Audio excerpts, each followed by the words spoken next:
believe it or not, I've actually been here since like 8 o'clock. Being like, oh, I gotta be a good DM. No. I gotta impress these guys.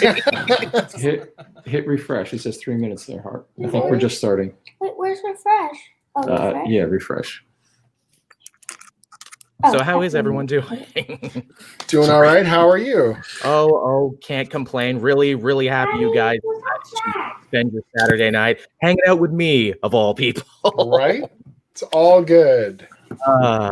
So this is a lot of fun. I guess before we get started proper and go around the room, as is tradition in a D&D game, I want to take the opportunity here to thank Baltimore Comic-Con for letting me be a part of this and run this game for you all tonight. And especially I want to thank my good pal Sal Crivelli of Comic Pop, who recommended me for this. Actually, I've only been doing my own D&D stream, Capes and Quests, basically since the pandemic started. So he's like, "Hey Joel, you want to do this? No pressure or anything." So I was really real thankful for that. Sal's done a lot of good work behind the scenes and everything, and just wanted to make sure he got some credit here and now. So yes, tonight everyone, we will be playing a game of D&D. I am Joel Daly. I will be your dungeon master tonight. Some of you probably know me better as Cape Joel, or if you know my D&D work at all, you probably know it from the show Capes and Quests. And oh man, I just have a killer's row of writers and creatives here tonight I get to play with, and I am so super jazzed. I guess do we want to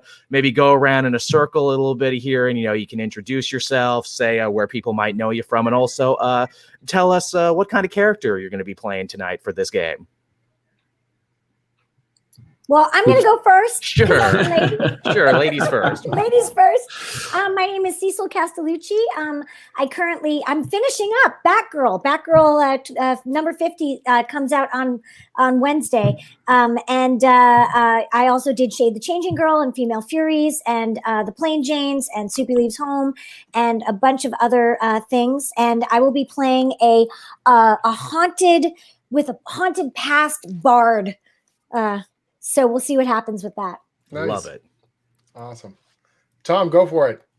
I'm Tom Akel. I'm the publisher of Rocket Ship Entertainment. I have a long and notorious background at Comedy Central and MTV and Webtoon. Before starting my own company, I am playing a human ranger with a criminal spy haunted past background as well, named Agnes. Yes. And I will probably speak in my my dead grandmother's voice as the voice of Agnes the Ranger throughout the campaign.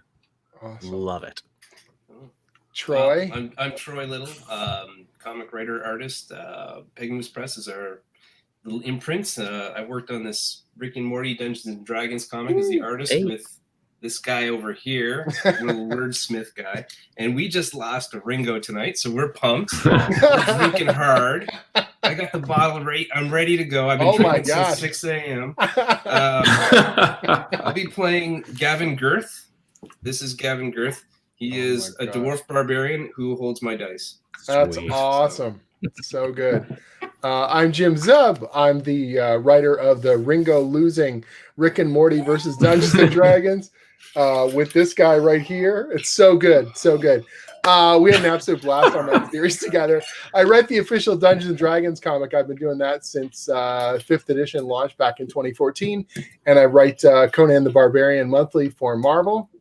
And every time I say that, I get a big smile on my face because two of my absolute favorite things. All kinds of other fantasy sword and sorcery stuff. D&D is kind of my jam. Tonight, I'm playing I'm the one who's sopping up the blood. I'm the cleric. So I'm a dragon-born cleric named Clive the Caring. So he'll be obnoxiously kind to you all. Yeah, I didn't put. I entered my name down into my thing. I'm Dulaine Smalls. Oh, that's a smart idea. I should have done that as well. Yeah, I should probably put Dungeon Master on my thing too, just so I can feel good about myself and pretend that I really am a Dungeon Master here with all these awesome people, many of whom have actually written official Dungeons and Dragons stuff, and yet I am here having to tell a story to you. No pressure. It's all good. Dive right in. Yeah, I mean, no pressure at all. I mean, if everything goes too bad, I can just drop a bunch of meteorites on you all and end the game early. Perfect. That's what's always good about it. All righty then. So we can begin then? Yes. Yeah. All right, so All right. this is an We're rolling adventure. our own stuff, right? Yes, We're rolling yes, our yes, own stuff, right? yes. See what we got. Wonderful. So this is an adventure of my own creation called The Chains of Walder, and you will know why in a moment.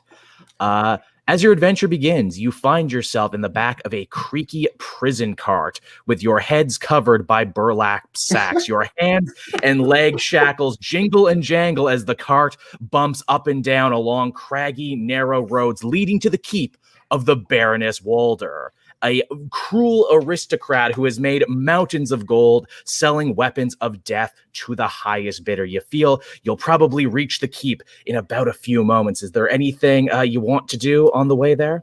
So we got bags over our heads. Oh yeah. They're really black bagging you on this one here. Legs and feet shackled and bags over your head. They do not want you to see where you're going. But my mouth is not bound. Therefore, I am singing a mournful tune. A mournful tune. That's good. A mournful tune because I fear what is in the future, but it comforts me because I'm so dark inside. That's good. So I'm sort of, even though I can't see anything, my head's sort of darting around this, a dragonborn with this bag over his head. And he's like, there may have been a miscommunication here, a slight miscommunication. I don't quite know why I'm here. Anyone know why we're here? I sign up for this every Saturday night. So people pay good gold for this kind of stuff. Yeah, I mean, I dropped 50 gold on this. One of the cart drivers who are in front of you right now pipes out, "Oh, quiet down there, you lot. There'll be no mournful tunes, and there'll be no colourful, interesting discussions of what brought you here or not." I sing more quietly, but I'll continue to sing. That's better. I hum along, kind of a nice little harmony that kind of underlies the bass Do line. any of you feel like praying? Praying, maybe, perhaps. This is my form of praying. Oh, okay. The Church of Song. All right, so you carry on like this, praying and singing and making wry observations about what brought you to this situation.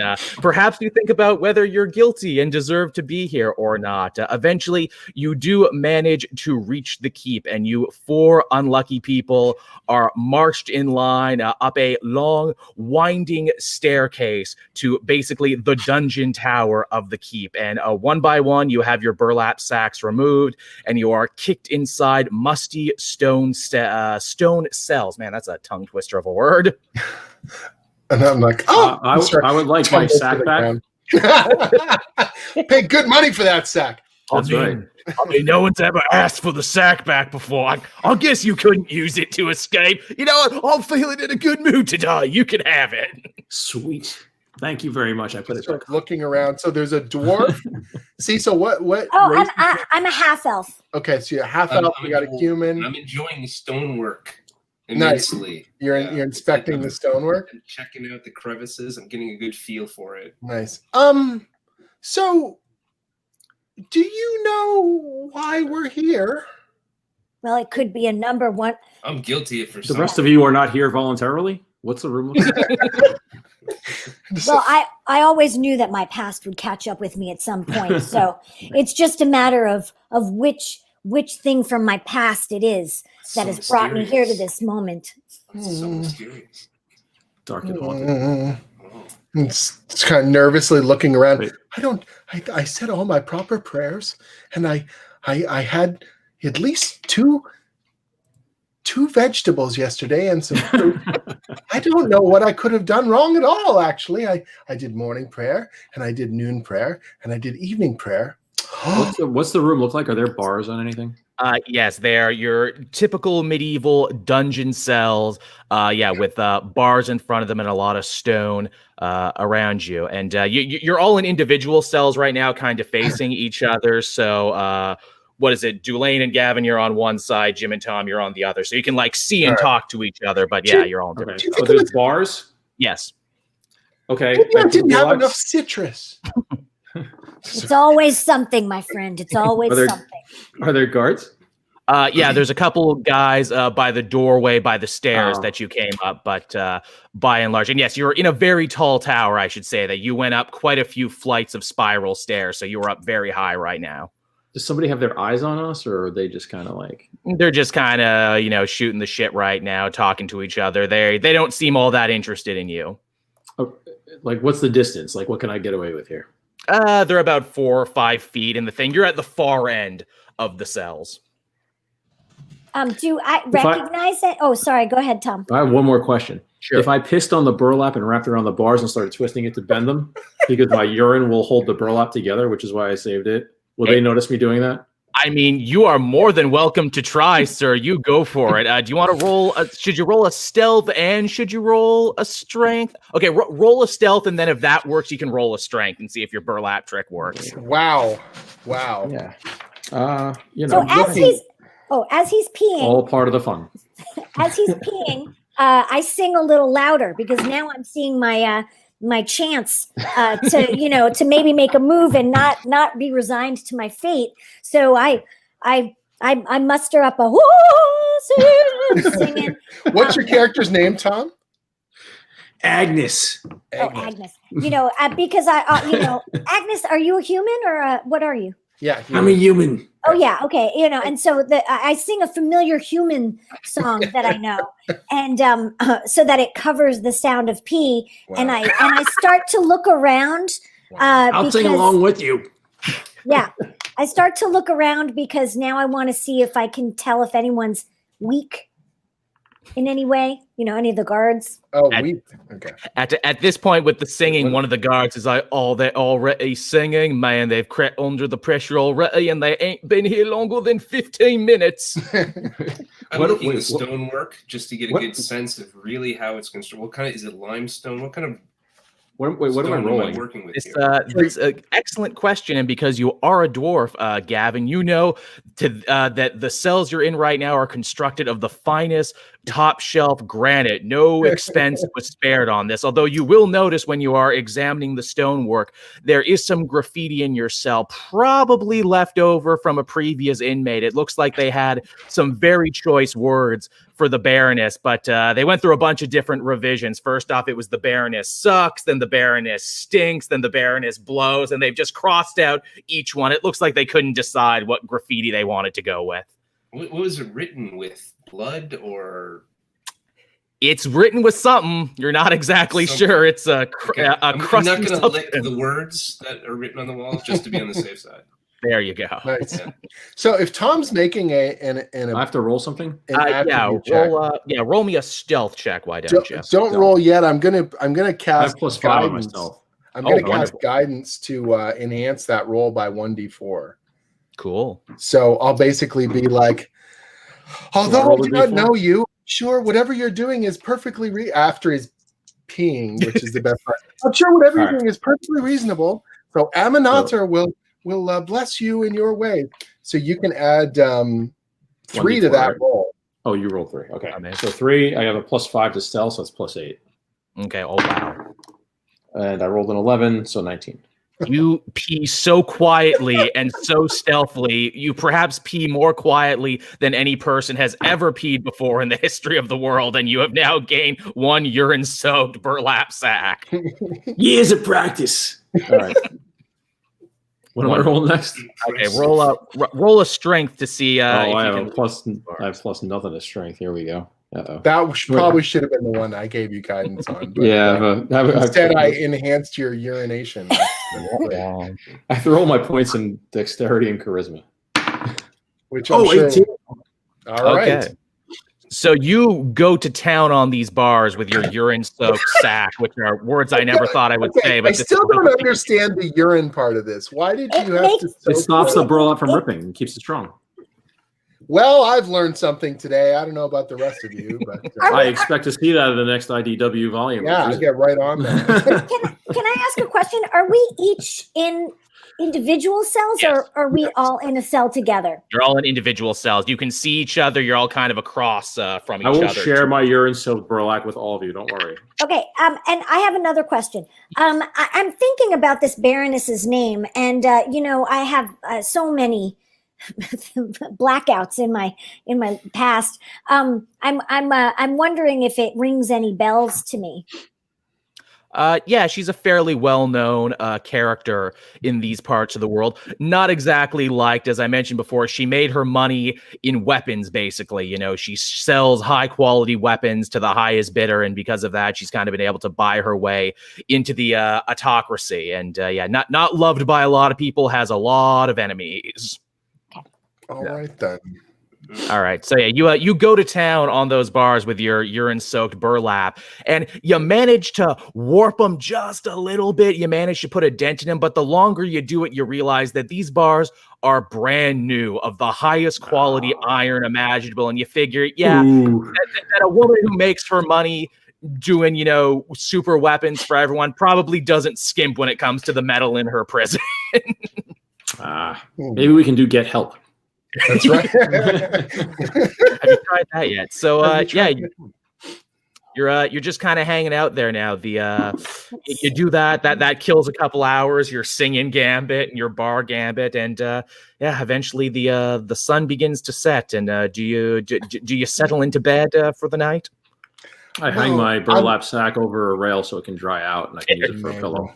So I'm nervous as all get out because I don't understand why I'm here. So I'm basically just praying and endlessly muttering to myself this list of grievances of things I may have done, but they're all really tiny things, like forgot to pass the sugar kind of stuff. Like, just does not understand how he could possibly have been imprisoned or for what reason. So. Well, Clive, here's interesting. As you particularly in the cell you're in, as you are ready to go down. Don't say urine. I know. I caught it too quick. I'm like, man, you are in. Yeah. You are in. Yes. As you're ready to bed down for the night, you realize something off into the corner of what you imagine would be the sleeping area of the cell. You see a big pile of colorful rags in a very strange shape, and no one else's cell has this. This is just yours. Oh, I guess they thought I would need some bedding. How kind.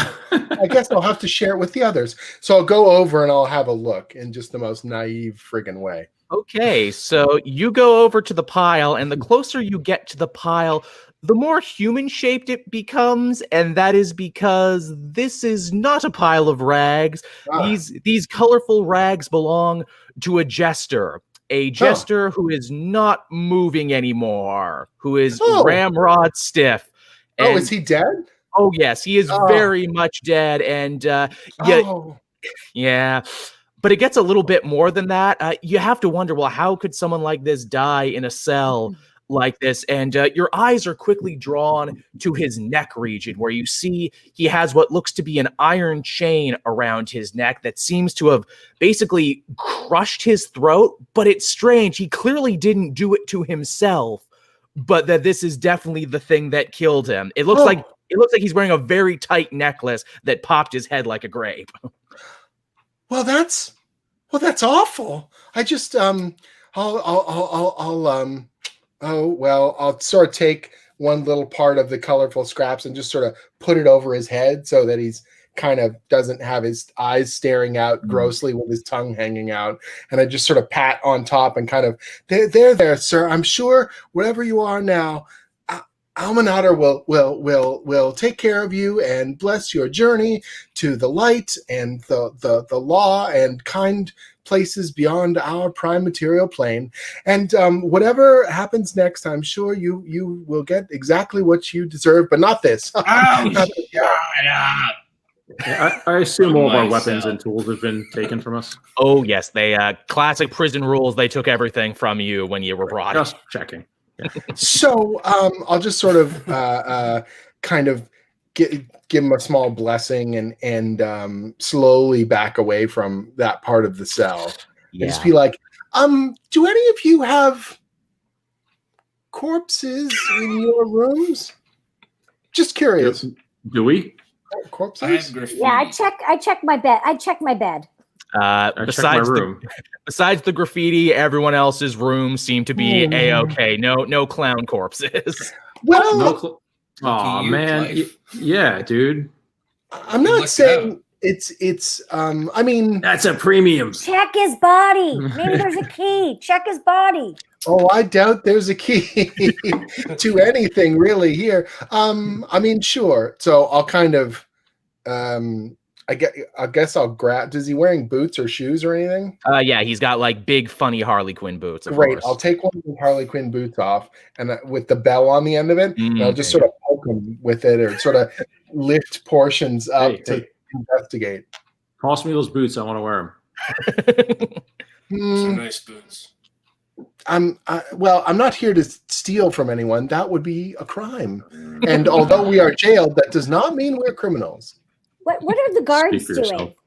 doing? They're just hanging out right now. They've got like 1,000-mile stares going on right now. I'm going to go I'm gonna call. I'm going to go up to the bars. I'm going to say, sir, do you have a name? Can I have your attention for a moment?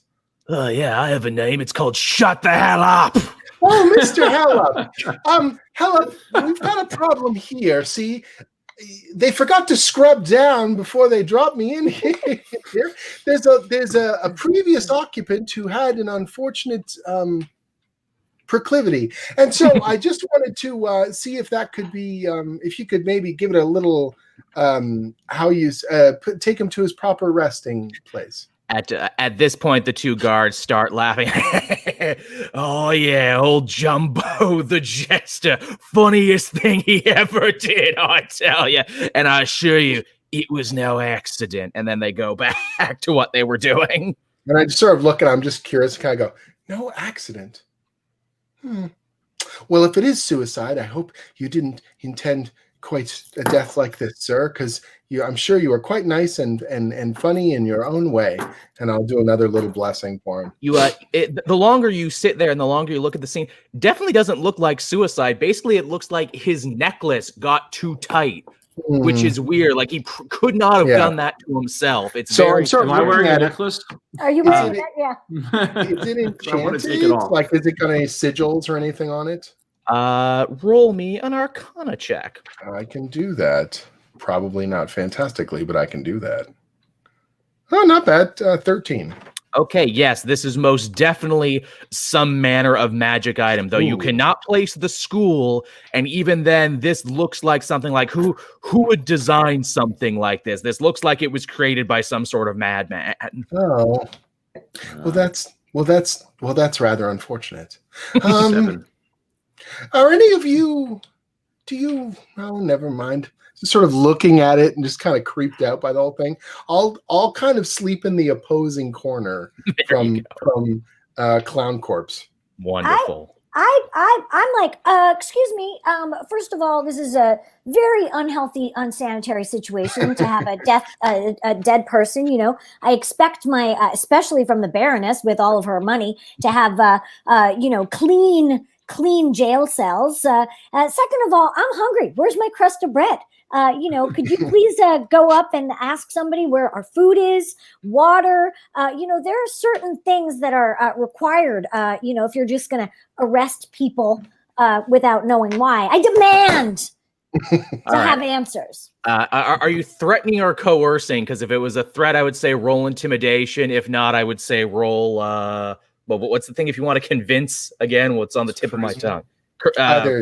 Persuasion. Persuasion, yeah. Persuasion. I'm going to do intimidation because that's higher. All right, go for it. I mean, well, I'm no fool. Know thyself. Okay, so I'm rolling. Oh, it's charming. I got with my +5, I get a 20. Oh, Whoa. wow. Okay. Dirty 20, as we call it. Damn, the first dirty 20 of the game. Right. So Boom! I shake my cell thing, even though they don't move because they're so new and strong. It's a madhouse,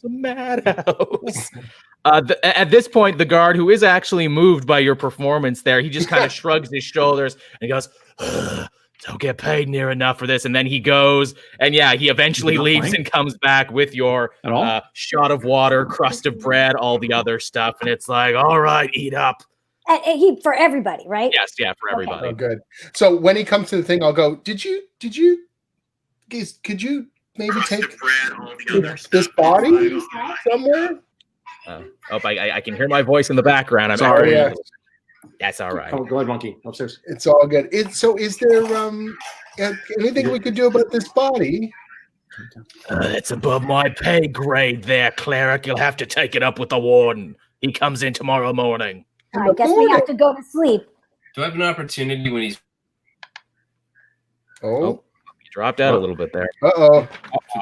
Troy, you froze for a sec. What'd you say? Yeah. Do I have an opportunity when he's bringing the food to me to grab him in any way, his arm or anything? Yeah, you're more than welcome to. Oh, good. Roll a strength, and I'll roll a strength. Possibly go wrong, and we'll see who does better. All right. Well, we either wait for the warden or we break out, right? I rolled a crit fail. I'm sorry. That was a 1. I rolled a 16. You go to try and grab this man, and he's clearly worked here long enough to know when people are trying to grab him. So he pulls out his truncheon and he smacks you on the hand really hard, and he ends up doing 3 damage to you. This is just like the We're first level, so you're half dead now, right? Yeah, really. Right, yeah. The rats will kill us next. Don't worry. Hands to yourself, prisoner. So when I'll just go take a long rest now. Yeah. There you go. Time for the long rest. All right. Anyone Anyone can else? I call the guards over? If I speak to the guards, can my cohorts here hear me? Or am I able to speak low enough that they can't? You're pretty close, so you would probably have to roll. There's no sleight of voice. I would say you'd have to roll a stealth to talk quietly if you don't want them I'm to just hear. gonna God. Yeah. I need to speak to you. Please come here. All right. No funny business now. I've already tired out my smacking hand on the dwarf. No funny business. No funny business. What's the name of the woman whose name's all over the wall? The governess? Is that it? The Baroness Walter. Baroness. G.I. Joe. Got it. Come here. All right. I'm here voluntarily. I don't know these other people. Oh. Me and the Baroness. Roll. Me and the Baroness. You should get me out of here. She's going to be very angry with you. Roll persuasion with disadvantage. This guy's dumb, but not so dumb. I have a +4. I put all my chips in charisma. 18. 14 plus 4. With disadvantage? Hot No, damn. well, 18 total. What's the disadvantage? No, so you got to roll again, and you take the lower of the 2 rolls. Yeah. Oh, son of a bitch. It's never that easy. Oh, natural 1. Not alone. Amazing. Pure The disadvantage. I was going to help all of you once I got out of here. But I think this is Because actually I am chaotic good. Aw. But you I know, think this I was- works for. I think this works for your play, if you know what I mean. That you get a 1, but it doesn't work. It's a pretty far-fetched concept. The guard very hilariously Never know. tries to humor you for a little bit. Oh, you work for the Baroness. No. I'll let you out I don't right now work with for the my Baroness. pistol key. She and I. She and me and her. Oh, well, you can just take that up with her then tomorrow. And then he just walks away. Wonderful. All right. So I will say after that. Oh, no, you got something else? Prop my pillow. I kick my legs You assume up. you have a pillow. Well, whatever. Maybe it's my cloak. Whatever. I make a pillow. I fabricate a pillow, not through magic, just through whatever is there. And I chomp on my bread, and I kick my feet up on my bed, and because I can't get out, and I'm just gonna lie down. Maximum comfort. All right. Maximum comfort. I will go in the opposing corner to the dead clown, and then I will basically hunker down and do a quick little prayer. And in the midst of that prayer, I'm just like, and if I offended anyone to have this happen, please, Almanada, please understand that it was merely a minor infraction and probably isn't worthy of, say, a cursed chain popping my head free of and killing me. However, if in your eternal lawful judgment you feel that this is appropriate, I'm sure we'll come to some kind of agreement in the afterlife and it'll all be fine. Otherwise, good night. And I'll just sort of hunker down in the corner quietly. All right, then. So you all try and get, as much sleep as you possibly can, given your circumstances. And the next morning, basically at sunrise, you hear the clanking of armor as someone enters the prison area. This guy is nicer dressed than the other guards. You can probably safely assume that this guy is the warden. And, he speaks up with a bellowing voice and he addresses everyone in the prison area. And oh, his voice is hilarious. All right, then, you silly little sinners. The time has come to answer for your crimes. You're all going to be hung from the neck until dead and probably a little longer. Oh, also, the wood planking is new, so watch your step. I wouldn't want you to get a splinter on your toesies there now. Good. I refuse to be hanged, I say, until I know what my crime is. Yeah. Anyone else have any comebacks? I mentioned this yesterday, but I think I'll bring it up again. I think there might have been a slight miscommunication or mistake made in the bagging and tagging. I'm curious who we would be speaking to in terms of the lawful nature of this arrestification. I signed up for the party. At this point, the warden there, he has a big old belly laugh there, almost like Santa. Oh, you didn't actually believe me about the hanging now, did you? Come on. That's classic dungeon humor right here. You gotta do that in this line of work. We're not gonna hang you. You just got here. No. What we're actually gonna do to you is much worse. In fact, everyone come along.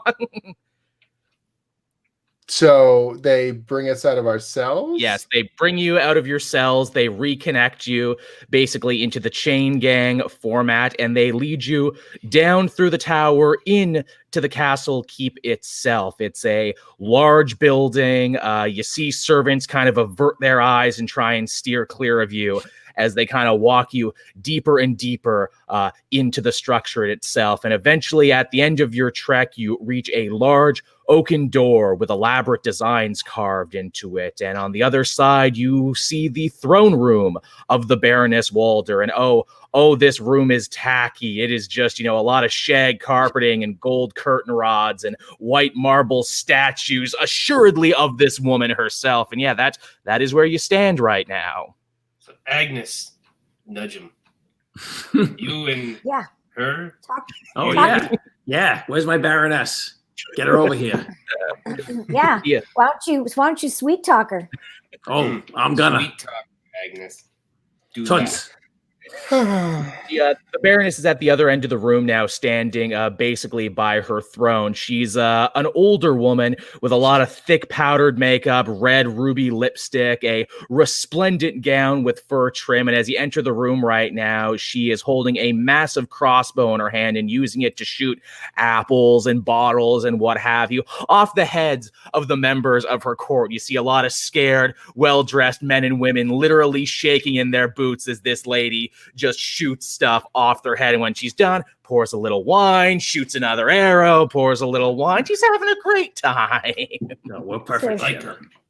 She's like the Red Queen. I love it. I love her dress. I say, love your dress, lady. She doesn't quite look at you right now because she's busy shooting, though slowly but surely she does turn her head to you and address you. And again, I got to remember what I decided she sounded like. Oh, yes, a little witch of the West. Look, fresh meat in my chambers. Aren't you all just a bunch of filthy ragamuffins? You should count yourself lucky. Normally, anyone who breaks the law in my lands works themselves to death in the forge. But you four are special, I can tell. How would you four like to earn your freedom today? I'd love to. We can start on the shag carpet. Do you want it to come off? Because it comes off. What's wrong with the shag carpeting? She looks at her court. You love it, perfect. Don't you, everyone? Good. Good work, Agnes. It's possible there's been some sort of a misinterpretation when I was I was trying to pass out some charitable blessings, and all of a sudden, a few of your gentle persons came forth truncheonly and smacked me about, and there was baggage and ropage and chainage, and I still am a little bit unclear what exactly this is all about. So, if you could elucidate and illuminate, we would all be. I would be. That would be nice. So her eyes. While he's waxing poetic, I want to see everybody in this room. Are they all like of the court, or are there other chain gang member, like prisoner, like people that do they look like court people, or do they look like prisoners that have been dressed up for her merriment? Oh no, these are definitely actual court people. You can tell from the lack of calluses on their hands, these people have not worked a hard day in their lives and are just desperately trying to suck up to this woman. Now, Clive, after your little speech there, her eyes zero in on you, and she actually walks a little closer to you, crossbow in hand. Oh, so you're a holy man, huh? I am. I pray to Aminator, the yellow god, the keeper of the eternal sun, the warmth of light raised down upon us in our physical selves. Blessed and spiritual are we all. Oh, well, isn't that lovely? Well, let me tell you something. Clive, was it? Yes. Here in my keep, there is no God in my keep. There is only me. People live and die because I will it so. In fact, she takes her crossbow and she shoots one of the people in her court in the stomach. See, look, God didn't make that happen. I made that happen. I can, I'll take care of that. And so I'm trying to pull my chains to get closer to the wounded person so I can heal them. I'm trying to crawl my way forward because there's someone hurt. And when someone's hurt, I got to do something about it. People do recognize that, and they definitely appreciate it. She snaps her fingers and moves her hand around, and eventually 2 guards come and drag the injured person away. No, I could. With a little bit of sunlight, we can just scrub that right out. Oh, but your hands are going to be so filled. Again, I had a job for you, and I was really more telling than asking. So, would you like to know what you're going to be doing for me? Does it involve healing? Oh, I'm sure you'll find something to heal along the way. Your types always do. I want you to get something back for me. A very important leather-bound book was stolen from me by a filthy little worm by the name of Phineas Wheeler. Yes, he was spotted 3 days ago in the town of Snowcrag, a horrible little hive of scum and villainy. No self-respecting lady like myself would ever be seen in such a dive, but you four, I think you'll fit just right on in there. Now, I shake my chains and say, well, okay. You'll have to give us back our weapons, obviously. And I'm always I hate a person who doesn't return a book, or steals them, even though I burnt it to the ground, I did have quite a library when I was growing up, and that's losing all those books is something that really haunts me.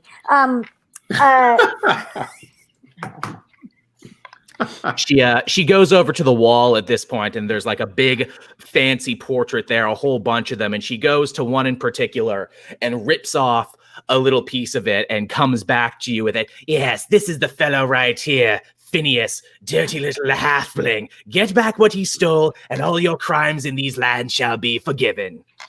Once again, would like to know what we did. I think we'll it'll all come out in the wash. You want to know what you did? You're guilty because I said you're guilty because I need something from you. Great. Fair cop. Well, that seems there That's is fair. If you are in charge, then that is a lawful thing in its own way, I guess. Yeah. So we'll travel forth to this. What is the name of the town? Snowcrag. Snow Crab. Got it. Okay. We'll go to the Snow Crab, and we'll make sure this all gets taken care of for you, for you in a way that's most we'll get it done. That's right. Goody. No, Crazy.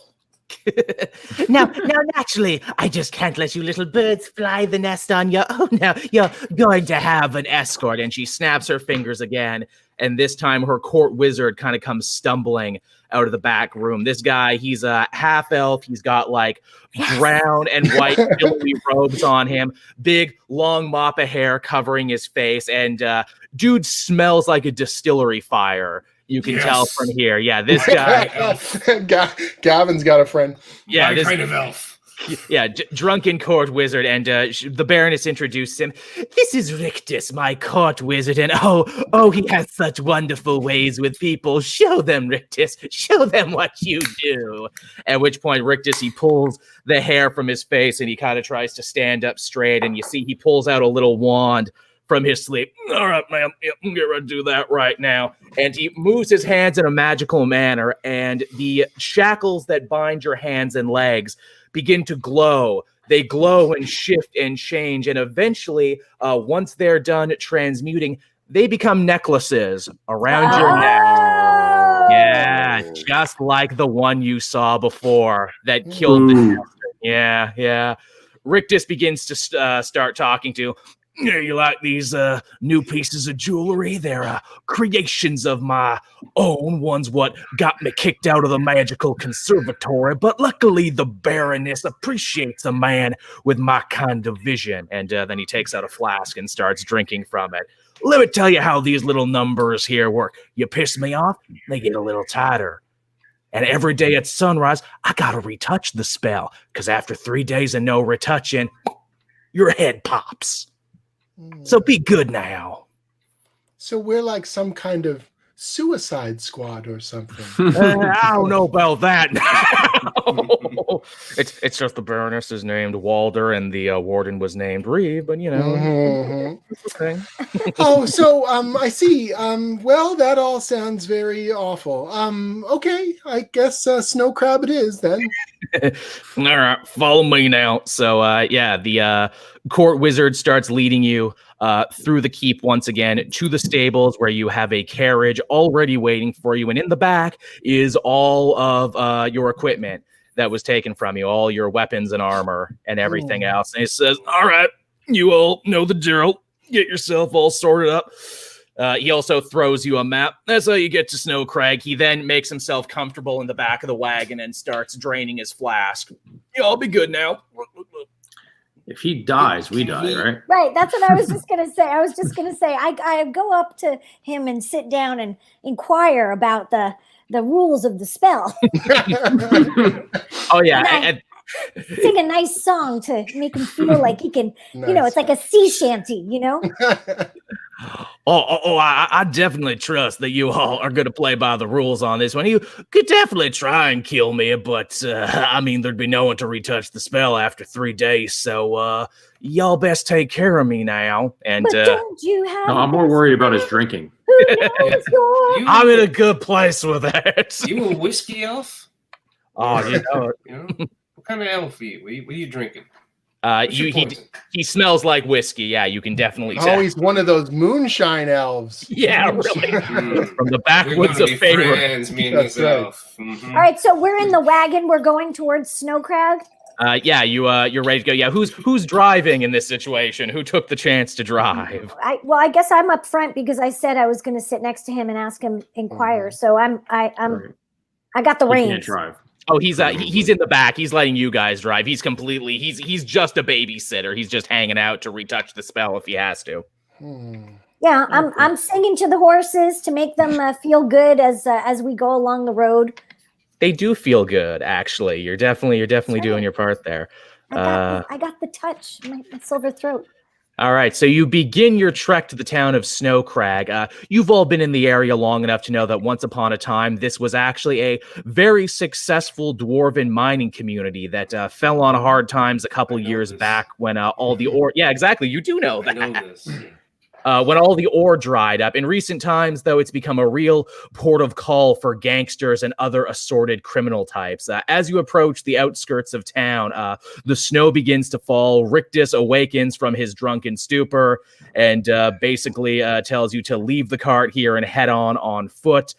best that he not be seen in town, and also be good or lose your heads. What time of day is it? Is it morning? Is it like what's the clock? What's the ticking clock on day one for this necklace situation?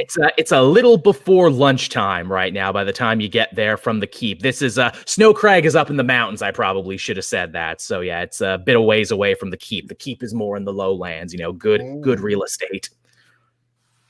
How many days journey to the Snow Crag? Like not even half a day. Oh, all right. Well, all right then. So we will begin to trek, and I'm just sort of like, I'm really confused about the legal system that woman really puts together. It doesn't quite hold up at all. I thought about it quite extensively, and I think there's some flaws in her logic. She's crazy. I don't know. I'll have to get to the bottom of it at some point. And that Rictus gentleman, if he's not following the rules of his magely order, that's very sad now that I think about it. Just sort of tugging at my collar a little bit. It's very sad indeed. I'm not Dulaine is like super irritated at first, and is like grinding her teeth. But then she kind of thinks that, it's kind of sweet that that Clive is just so good and so naive.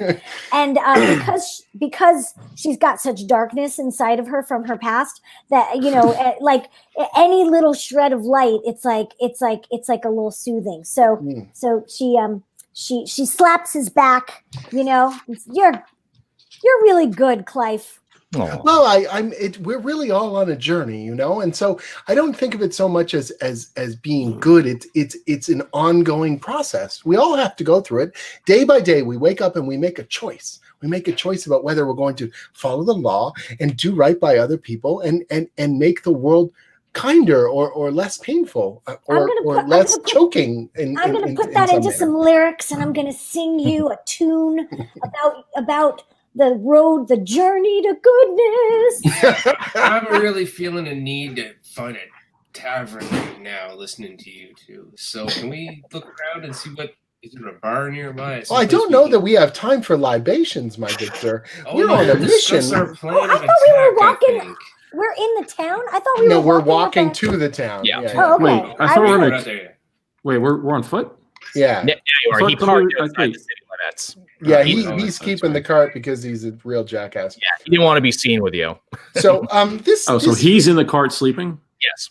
Here's what I think we need to do. We need to find this Is that secure? This Phineas fellow and explain to him that this is just a big misunderstanding, and if he could return the stolen object, then we would all be better off and things would be much simpler.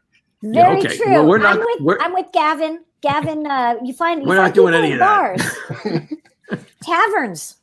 That's where you're finding information. Mm-hmm. Yeah. Well, funny you should mention that, because as you enter the town, you see folks buzzing around for what you assume is probably their early lunchtime. The streets are set up in 2 rows with homes on one side, businesses on the other, and there's 3 main big businesses that stick out to you right now. There's the Cold Shoulder Tavern. So there you go. There's the bar you were looking for. The Uppercut Barber Shop and the Plenty of Provisions General Store. Oh. Well, we should probably question and ask if anyone knows Mr. Wheeler, and maybe we could find out his common what do you call it? The places where he goes. Sure, over a beer. Tavern. I mean, I am not against, the need for a little bit of food. My stomach is a little grumbly, and that bread did not quite sit well. But just a quick brunch, and then we can move on with the day. How about that? When we're trying to get information out of people, can I ask you not to speak so much? Yeah, you need to always. I'm just gonna. It's okay. You're very nice. Right. I'm gonna make that request now that I do all the talking. Agnes, we just have to keep him eating. If it's a holy matter, I would like to have some input. That's just fine. You do all the healing. Let's get some spirits. for the holy man. To the bar, please. Okay, so we're going to step into the Cold Shoulder Tavern. There you go. So you roll on up to the Cold Shoulder Tavern. You notice normally there'd be horses hitched outside. You see a couple of horses, but more than anything, you actually see big black dire boars with saddles actually all kind of tied up out front. That's very interesting that you noticed that. When you enter the main building itself, it's a rough and tumble 2-story establishment with sawdust on the floor, racks of game meat smoking on a nearby fire pit. The chairs and stools are all covered in animal fur. Off to the corner there, you see a small lime green goblin in suspenders darting back and forth, doing everything he can to pour drinks for all the thirsty customers. Oh, so we're going to step in and just sort of look around a little bit.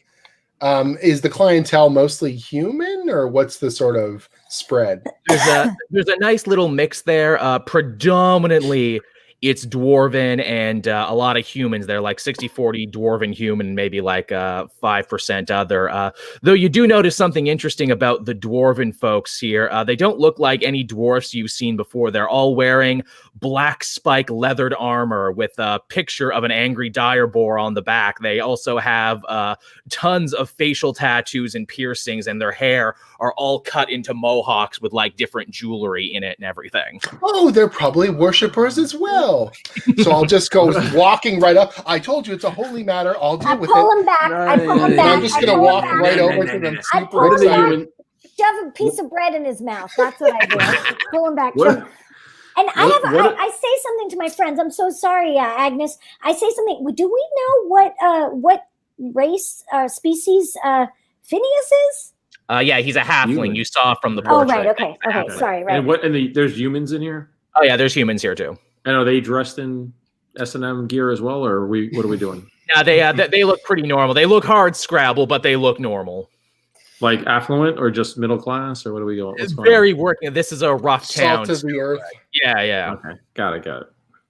Although actually, I'm feeling good about this. Actually, now that you mention it, what's good on the menu? Oh, they got mead, they got mutton, they got grouse. I don't even know what grouse is. I don't know what grouse is, but they got it. What's the chef recommend? I don't know. Do you ask the only guy who seems to work here? We're hungry. We've been on the road and we've been in a prison. Like, I think we need some sustenance here. All right, so you approach the counter there. The little lime green goblin there is pouring drinks as fast as he can. Eventually, he does make eye contact with you, and he opens his mouth. Osborne, get over here. He opens his mouth and gives you a greeting, and he says, "Hey, man, what's up? What's good on the menu?" Food. Food is good on the menu. We got all sorts of smoked stuff. We got drinks. You hear about this grouse? We would like the greatest assortment of your finest smoked meats. All right, you gonna pay for that now? Maybe. Do we have any money? I don't know. Do we have any coinage? Do we get money returned to us? You did get money returned to you, but less than what you came in with. At least half of all your money is gone. What do we have? How much gold do I have? I'll say you each have 5 gold each on you. They left you. Oh, we're rich. All right. What is so while they're ordering food, what's like 8 to 10 gold get me? I guess I can get you some drinks, and I can get you a family bucket of mutton. Family bucket. Extra crispy, because it's the only way I know how to cook it. I'm Scrunch, by the way. Nice to meet you, I wink at him and say, "Throw in another bucket and another pitcher." Roll persuasion. Let's see, persuasion. I got a 16. You know what, lady? I like you. You're like the prettiest lady who stepped in here all day. So I'm going to do that because, Scrunch is just so very lonely. And he goes back and he gets that to work. I give him a little wink. While Dulane's making all that, that's my chance. I'm going to lean over to the dwarves because they're all ordering food. And I'm just going to be like, as a fellow holy man myself, I understand the need to showcase your faith in the most obtuse manner possible. What God do you pray to, pray tell? What Can I just stop him? Sure. No, you're ordering drinks. You guys are all ordering food and drinks. You're all head at the bar. One of the guys turns to you, Clive, and he says, "God? No, no, no. We have no gods here. All I have is my brother and the boar. We ride hard. We ride against the Baroness and against all other authority." He just sort of looks over and he goes, "So you worship a boar god? Fascinating indeed.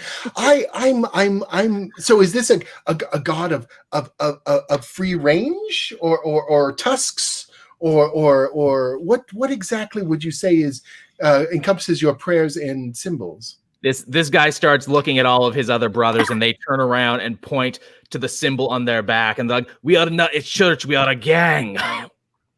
Oh, I see. Oh, gods of anarchy. How fascinating. Yes, of course. That's wonderful. I shall pray for you. And I'll put a hand on his shoulder. Can we? No, don't touch him. No. Don't touch him. I elbow. Move that hand, holy man. Can we stop him from touching him? Agnes, and say we gotta go. We gotta go get our boy here. So I'm gonna put a hand on his shoulder and I'm gonna cast Word of Radiance and basically be like, "May all your rides be swift and sure.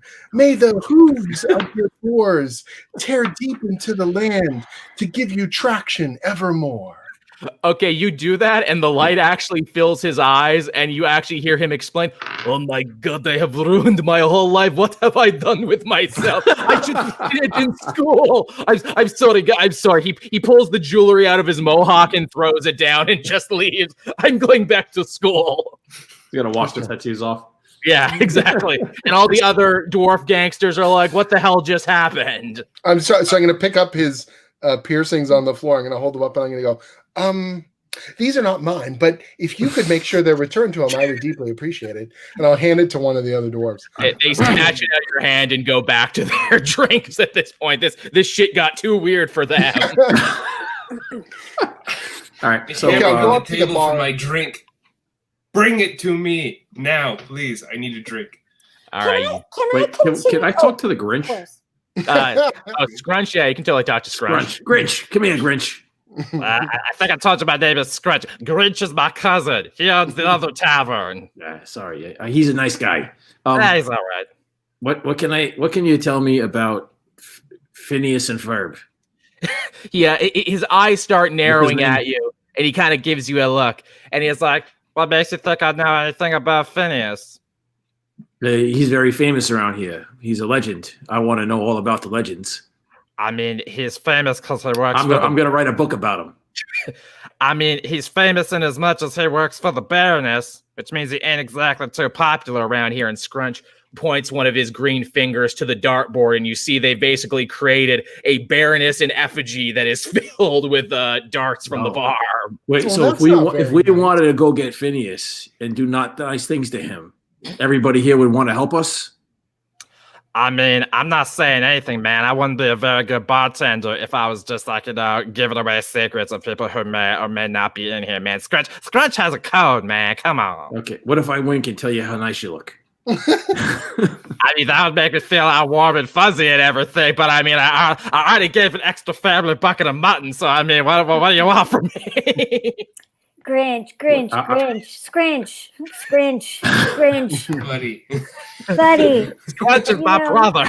Scrunch, let's, all we want, we're just a simple troop of people coming together to On a try holy quest. We're just a family musical act. to try to Give you do a sock just free. some harm to a common enemy. A blessed mission. We just need, perhaps a little nudge, a little help in the right direction.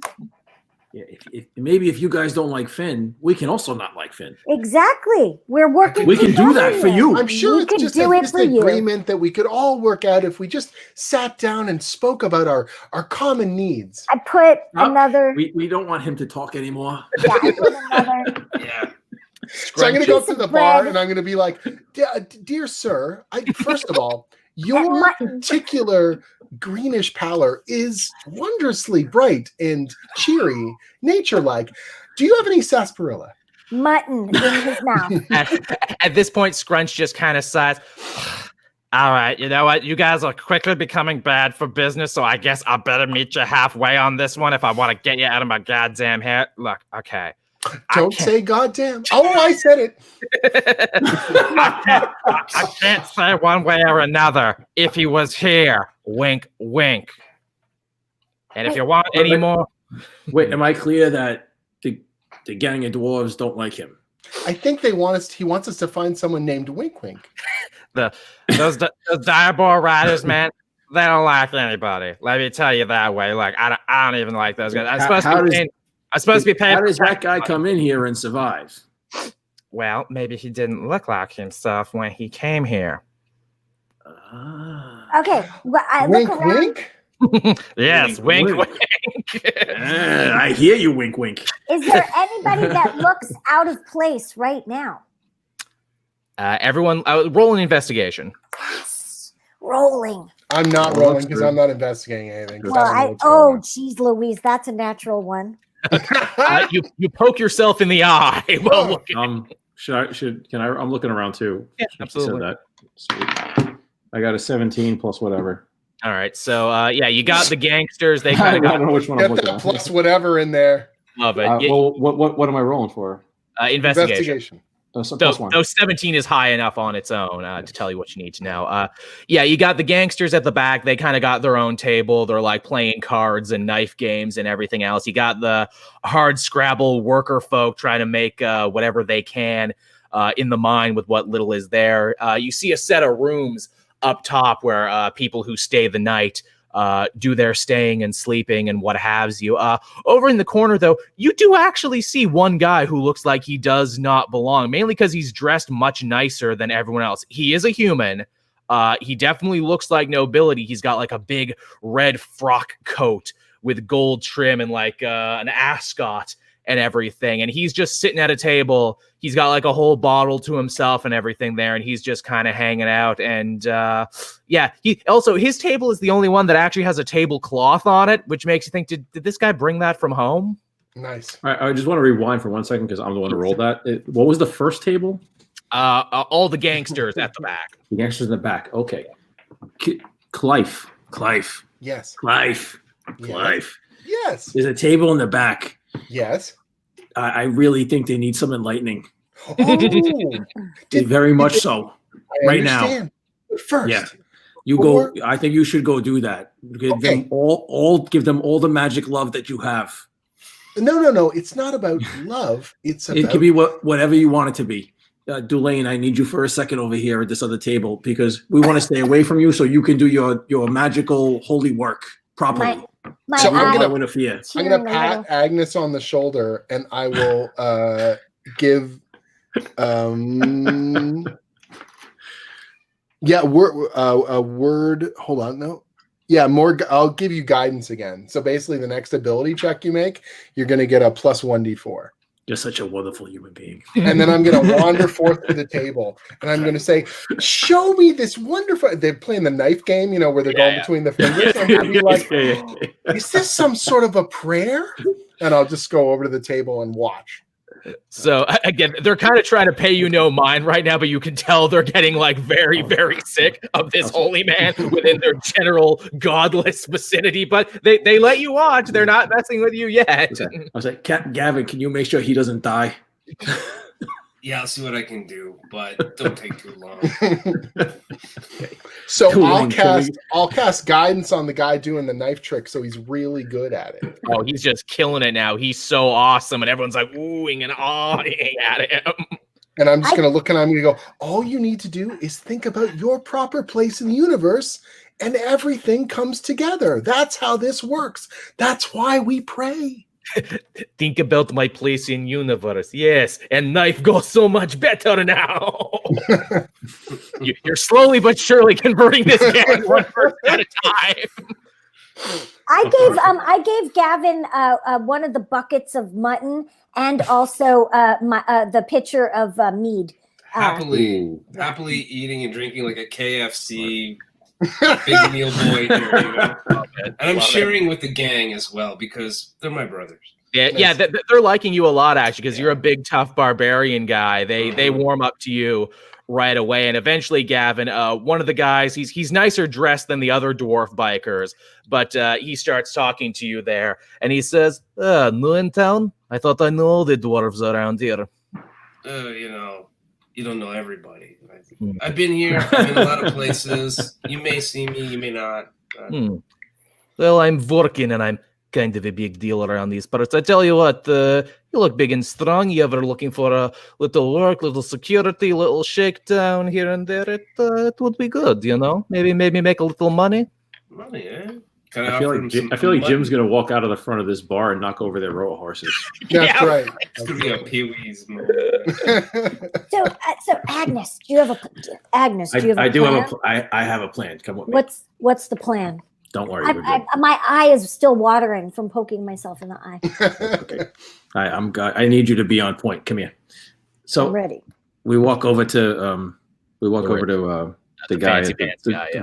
Fancy tablecloth. Yeah, right. There you go. Red robe. Yeah. Does he recognize us walking towards him, or does he react at all? He's sort of like kind of easygoing, kind of walk over. He's in his bottle. He's in his bottle right now. He doesn't pay you a lot of mind. He kind of opens up. You feel like this guy's a major barfly that he's been drinking here most of the day. Wonderful. Does he have anything on the table? Can I see? Does he have anything on the table with him, like besides the tablecloth, like books or anything? Empty bottles. Lots of empty bottles. Any food? An empty plate. Okay. I say, I've got Hello, the bucket, sir. other bucket, Wait, and I've got the other bucket and the other pitcher, and I put it on the table in front of him. That makes him very happy, and he speaks up. Oh, finally, some good service in these parts. It's about time. I can see you look like you're doing better than everybody else here. Might we have a minute of your time? My lady friend here is very good at the singing and the dancing and the music. I start to sing a cool song. Oh my! Mind if we share in some of your drink and cheers to good times all around? Oh sure, why not? I'm Larchmont, by the way. Sorry, my Siri popped up and automatically. What the heck? Uh-oh. It's a curse. I'm still singing. And pouring some mead into a mug. I look over to I go like this to Gavin, who's I'm having good bro talks with my homies. We're getting tight. Yeah.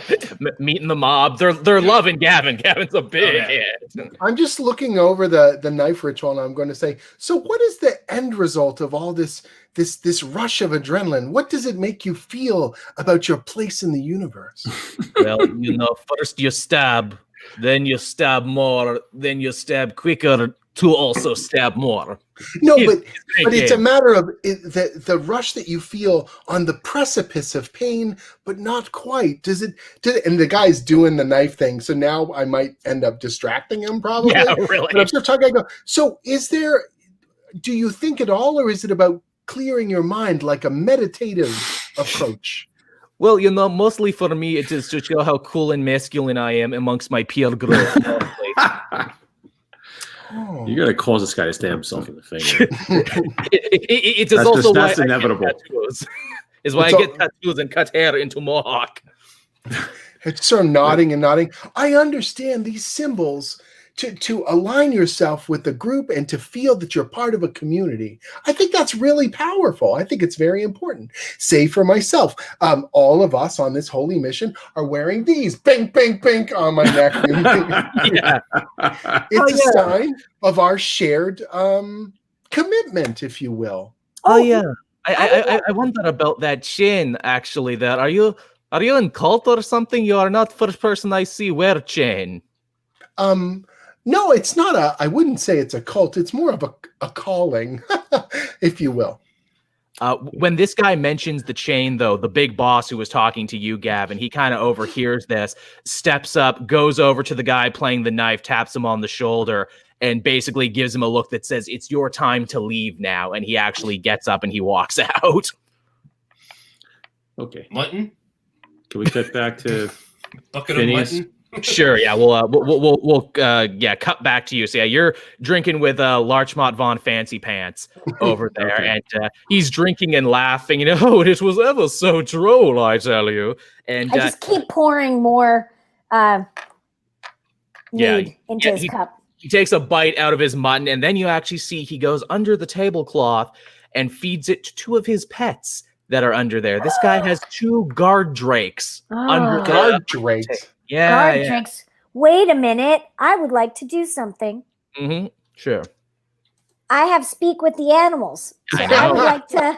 I would like to speak with the animals, please.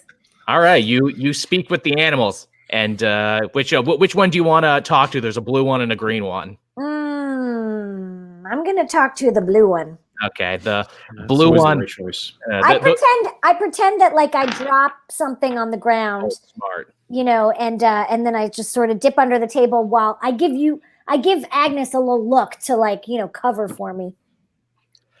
The chat is saying guard. What's your name again, sir? Oh, I'm Larchmont von Larchmont, of course. Of the Westbury Larchmonts. Larchmont von Larchmont. There's a pizza place I love on Larchmont. Ooh, sounds fun. Really good. Larchmont Village. He's from Brooklyn. He moved out to LA. It's where I go to get all the good pizza. Yes. So what do I do? Do I roll? Do I roll for this? No, Yes. You can just do it. If you got a question for the Drakes, ask them. Okay, let's see. What's my question for the Drake? My question for the Drake is your master is the name of your master Phineas McFurby, whatever? And where is the library? Where does he keep his books? The blue guard Drake kind of looks to you for a little bit, surprised that someone is talking to him and that he can understand, and eventually opens up and says, "Nah, Phineas, never heard of him. Nah, my guy's Larchmont. Feeds me lots of scraps. Lets me attack guys who mess with him pretty great." Can I press about the books? What's a book? I'm a Drake. I don't know what that is. Are you going to feed me? You going to walk me? See, you've now learned you can talk to animals, but most animals are pretty dumb. God damn it. So I give him a piece of mutton. You're pretty great. So, Mr. Larchmont. Yes. How come you have such a nice tablecloth and nobody else gets nice tablecloths? How do I get a nice tablecloth? I mean, I'm very jealous that you got this big spread and a tablecloth and all the bottles and everybody else is tattooed and spiky hair and doesn't know what they're doing in this place. Oh, well, I was born well into high society, into the Baroness's court and everything, but I'm just not like those people, I'm not so highfalutin. The Baroness's court from the other town. Bart, it's all in the same area. This is all part of her fiefdom, basically. Oh, okay. So the Baroness also owns this place. Well, I'm new to town. Oh, yes. It's all part of the Baroness's fiefdom. She's not exactly liked here or anything, but I like to hang out with the people. I like to drink. I like to get into the odd scrap, and now I can get away with it. So you like the nobility here? Are you the mayor? I mean, not really. This is kind of a lawless place. It's a Vorkin of the Black Boar Riders. They fancy so you and the Baroness must be tight. You guys are close, yeah? Oh, God, no. I'm the black sheep of the court. Do you see what that lady does? She shoots the apples and bottles off people's heads. That's just crazy. I'm sorry to hear that. Did you experience that personally? No, but let's just say I had a younger brother. Had, huh? Oh, I'm sorry to hear that. He was a jerk. Nothing's more important than family. I've got my two Drakes here. They my family, and he just feeds them a little more. I dip back under the table since my talking to animals lasts for 10 minutes. I assume that I still have it. Yep. And I now say to the same Drake, where's your cage? And where does your master sleep? At his own place. He's got a fancy place. We just hang out here, start fights, drink. It's great. How many paces away? How many flaps of your little wing? I don't know. He's got like a driver. Oh, okay. He's got a driver. I pop back up. What's the sweetheart? Now with your conversation too. Okay. Your conversation too, Agnes. Again, he starts to like you the longer you hang out. You get the feeling no one else here actually listens to this guy's stories because he's so unlike them. He eventually does open up. I used to be in the Baroness's bad book for a very long time, but let's just say she's not thinking about little old Larchmont anymore. Not after what went down with Phineas. Yeah, that's a funny saying where I'm from. Sometimes we say the bad book and we just mean in the bad book, but sometimes it's an actual book. Is yours an actual book? I mean, I'm sure she has a book somewhere of all the people who have wronged her and or want to kill her. She keeps all sorts of books. What would you do with a book like that? Is it magic? I mean, I think it's more sentimental than anything. You know, I probably shouldn't be telling you this, but Phineas, I hear he's on the run, actually. The Baroness finally had enough of him. Oh. He was an integral part of her operation, you see. Yeah, he sounds like a rascal. Tell me about it. He designed the weapons that the Baroness sells. He was a top guy for the longest time, her absolute favorite, part of the family. She painted him into portraits and everything, and then one day, just up and ran. Why did he run? Was he going to get an apple shot in his head? I mean, who can tell? Personally, I think he came down with, what's that horrible disease that people catch sometimes? Morals. Yep, that's the one. Oh, that's the worst. Oh, Yeah. so he's a man. He's become a man of faith. Yeah, he's a good guy, huh? Did someone say Faith? No, yeah, you can't hear us over here. Well, I'm not quite sure about faith. I wouldn't call Phineas a man of faith, but I mean, maybe the Baroness just finally pushed him too far. Working that close with that woman, I mean, could happen to anybody. Though, Understood. From what I understand, the Baroness was indeed pushing him for a new breakthrough in weapons technology. As you can tell, she loves her crossbows and her catapults and her battering rams, and he was really, really getting pushed to build something new and crazy. Yeah, Can I just like poison on a sling? Yeah. That's what we call it at home, poison on a sling. What were the 3 buildings that were the big buildings? It was the general store, the tavern, and the what? Barbershop. The barbershop. Yeah, barbershop. It's where everyone gets their mohawks. Yeah. Oh, right. And because it's medieval times, probably dentistry too, and like every other assorted stuff. So, when the Baroness and this Phineas character, when they split up, what would he have done to hurt her? Like, I mean, I don't understand. Well, he probably decided that he didn't want to build anything for her anymore. Probably took off knowing that he might get killed. Oh, She doesn't that's take terrible. rejection well, the Baroness. Would she chase him down? Oh, certainly. She would go to the end of the earth to get him back. She feels like she owns the little guy. Oh, that's terrible. To get him back. I mean, if you love something, you set it free. Oh, yes, I very much agree. I've let many free. As he just drinks more. Understood, sir. Understood. Yes. And then what happened? Well, that was the end of my plan. I just wanted information. We got a lot of it. And that was the end of my plan. I mean, it's 2 tricks under the table that will kill us because we're level 1. So, like, we can't do anything to him. You know? Yeah. I feel like I'm interested in the fact that he has a driver. How drunk can we get him? Can we get him so drunk that he has to call for his driver? Oh, he's super smashed right now. Like again, in a couple more minutes, at the rate he's drinking, he's going to just playing a Dungeons & Dragons game. I know, but where are you? I'm winning. So I'm in first place. I'm gonna get him so drunk that he has to call for his driver. Okay, cool. You wait, our boy Phineas? He's not there yet? No, he's not. This isn't Phineas. This is Larchmont von Larchmont. Larchmont von Larchmont. Yeah.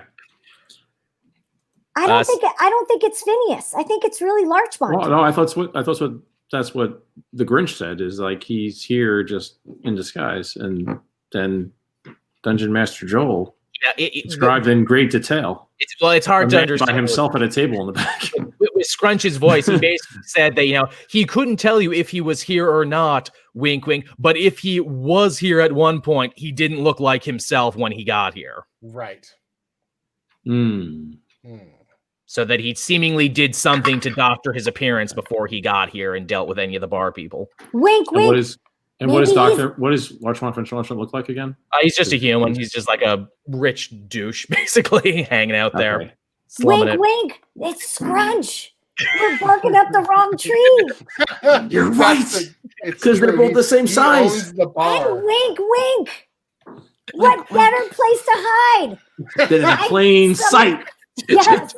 Do you go back and question Scrunch again? Oh, no. Yeah, well, first I go grab Clive. Well, I think Dulane is 100% correct on this. I have to agree. I grab Clive and Gavin. I'm like, come on. Wait, do we? No, at least sort of life looking. until we what's need them this? till we're Yes? dying. I was just watching the knife game, just fascinated by this. I want Clive to talk morals with Scrunch. Okay. I'm. Okay. Is there someone who needs some sort of guidance? I'm here. Scrunch. Yes, Not Scrunch.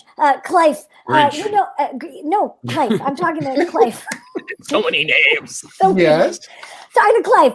Clive, as we're walking back, I'm like, Clive, you know what it's like when you've done something bad, but then you turn a corner and I've never done a bad thing in my entire life, except for that time I forgot I didn't pass the salt and I didn't have enough citrus. But that definitely was not. But Yes. you've ministered to people who have sinned, and you have helped them to Yes. see the light, and you Yes. have helped them. If perhaps if somebody had a book full of enemies of people's names. Yes. That they could turn over to good to do some good. Perhaps goblins. They seem like they're bad, but maybe they're good. I feel like you and Scrunch have a lot in common. Ask for some more mutton. Do you think his soul is heavy with regret? I believe so. Look where he is. He's a goblin running a tavern. I'll talk to him about it. All right, so I'm going to go over to. He regrets everything right now. Gonna go over to Scrunch and just sort of say, I regret it. "So, kind sir, how about that sarsaparilla?"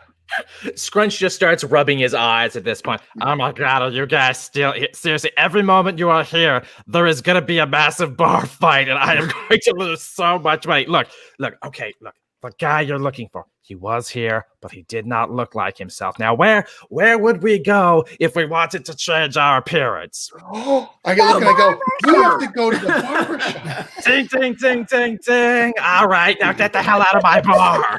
All right. So I'm going to step forth. I'm going to say, I'll be back later, and we'll talk about the weight upon your soul. I just want to say, talk about the weight upon your soul. I feel like I had a good thought there. It was a good. I went down a good road. I think you were correct. And at the end of the day, we may come back here, and he may still be the guy. Exactly. I've been making good with the dwarves. I've been trying to get in with the knife game. Oh, they love you now. You have a vest now, and you have your own tattoo. Gavin's in new clothes comes out. He's got the mohawk. They have fully adopted you into their gang. You've just made great friends. You have actually learned a lot, Gavin. You know that the Black Boar Riders pretty much run this entire area. There's not really much in the way of like guards that they can't pay off. They are very much anti-Baroness. They see her as the authority, stepping on them and everything. They love their black dire boars that they ride around, and their leader was the dude with the big red mohawk and more jewelry than everyone else, and his name was Vorkin. And would anyone loan me a boar if I requested a boar? What is it? Roll a persuasion and see if it happens. They just might. 13. One of the drunkard dwarves are like, "Hey man, look, I'll tell you what. I've known you for the 2 hours. You're like a brother to me, man. I tell you what, you head on up to the abbey and you can get one of the little dire boar piglets, man. You raise it up good, man. You're a good dwarf, Gavin. You're a good gal." And then he just falls asleep. I'm getting me a boar. Little piglet. Yeah, got a pet. Every team needs a I'm pet. gonna get a little piglet. I'm gonna grow that piglet. I'm gonna ride that piglet into battle. We can feed it to the Drake to make our escape. If you have to. So you I assume you're leaving now because you have a lot of information in your hand. Right. Yes. I know everyone's I feel like really I need all my focused on the hairs barber cut. shop, but I need to go get a pig. I think we should do the pig thing first. The pig thing. Do the pig thing first. I mean, if I have a pig, When we people can say use that that we're as on prominent unions, it usually means something else. What do you mean? it's a boar. It's I mean, small. It will grow big and be fearsome someday. And I think Okay. we can use it to our advantage, possibly. it's not going to take that long to get a pig, right? I mean, you don't know. I guess you'll find out. Do you want to go get the pig? I mean, I would never recommend splitting the party. No, we'll all stay together and get the pig. We'll humor you. Ride or die. Okay, so the drunk dwarf in the bar told you to go to a place called the Abbey, which up on the top of the hill. The Abbey. The Abbey, yes, absolutely. Wonderful. Let's go. Clive is probably the most disappointed when he actually sees what the Abbey is. It's on top of a hill. There's like a bunch of like razor wire fencing and everything all around this place. At one point, Are they protecting it? Yes and no. You get the feeling at some point this probably was an actual legit temple to the Dwarven Forge God back when the town was booming, but now it has fallen into serious disarray. Stuff is falling off it. There's like dust and cobwebs, and it basically looks like the Black Boar Riders have taken this place over, and this is their base of operations essentially. And when you walk inside there, you see a little pen, and the pen is filled with little dire boar piglets, and they're so cute. And he said you could have one. So I'm gonna wander forth. I have. Wait, it's a baby? Oh yeah, there's like a bunch of piglets there, a bunch of dire boar piglets that I guess have been born just recently. Okay, so I'm gonna walk over to whoever's sort of running this thing, and I'm just gonna be like, hello, anarchist worshippers. It is my absolute pleasure to introduce you to my new friend, Gavin Girth. He has been directed to come here and take one of these small porcine objects for himself. David told me I could have my very own piglet. We're like brothers. We've been drinking together for hours now, almost. And he's given me piglet to come and choose for my very own. It's a big tough. You're mistaken. He said you could have two, one for the pet and one for breakfast. There's a big tough woman there who's manning the pig pen at this point, and she looks at you, Gavin, and goes, "Yeah, that certainly sounds like David.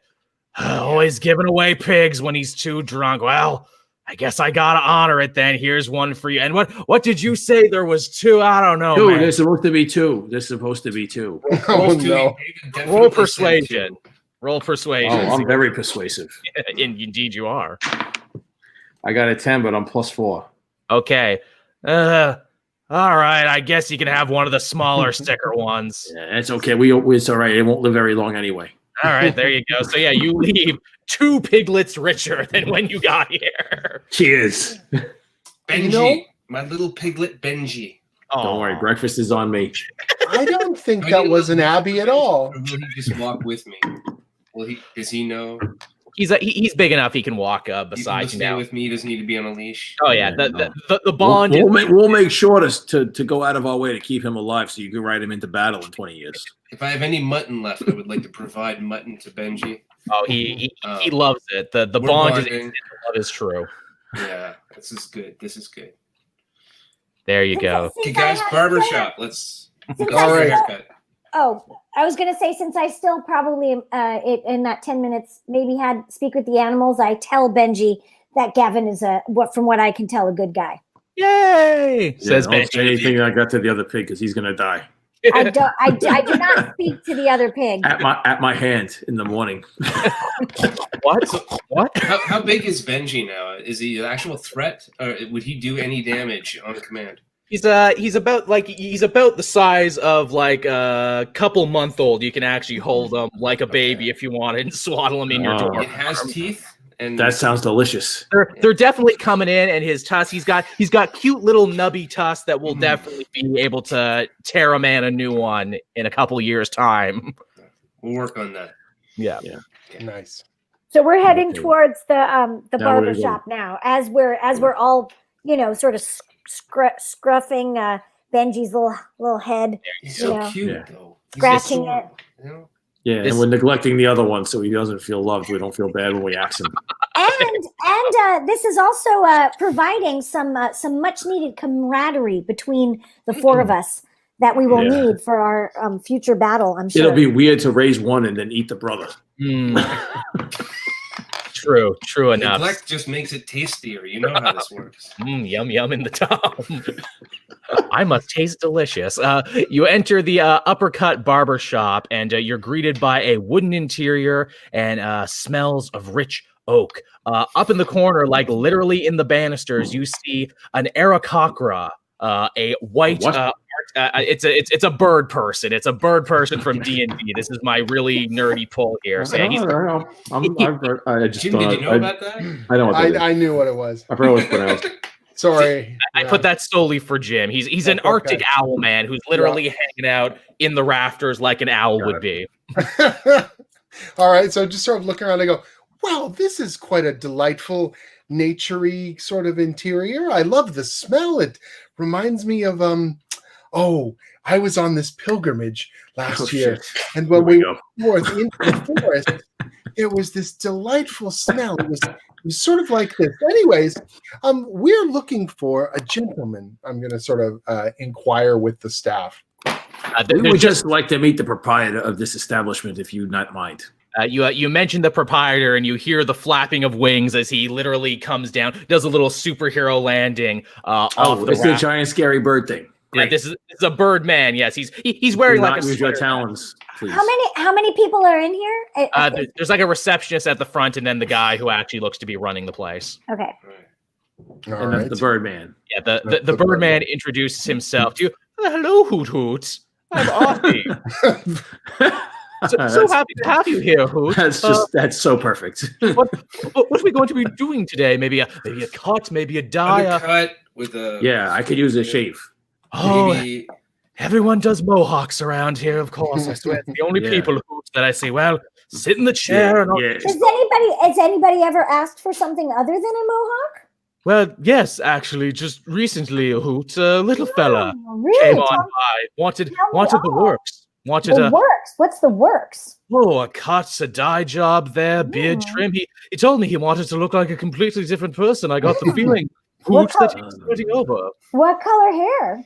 Oh, blonde, of course. I told him it didn't really work with his skin tone, but can't win them all, Hoot. Oh, I know. Was it green or was it peach? Yeah, was he ruddy? Was he?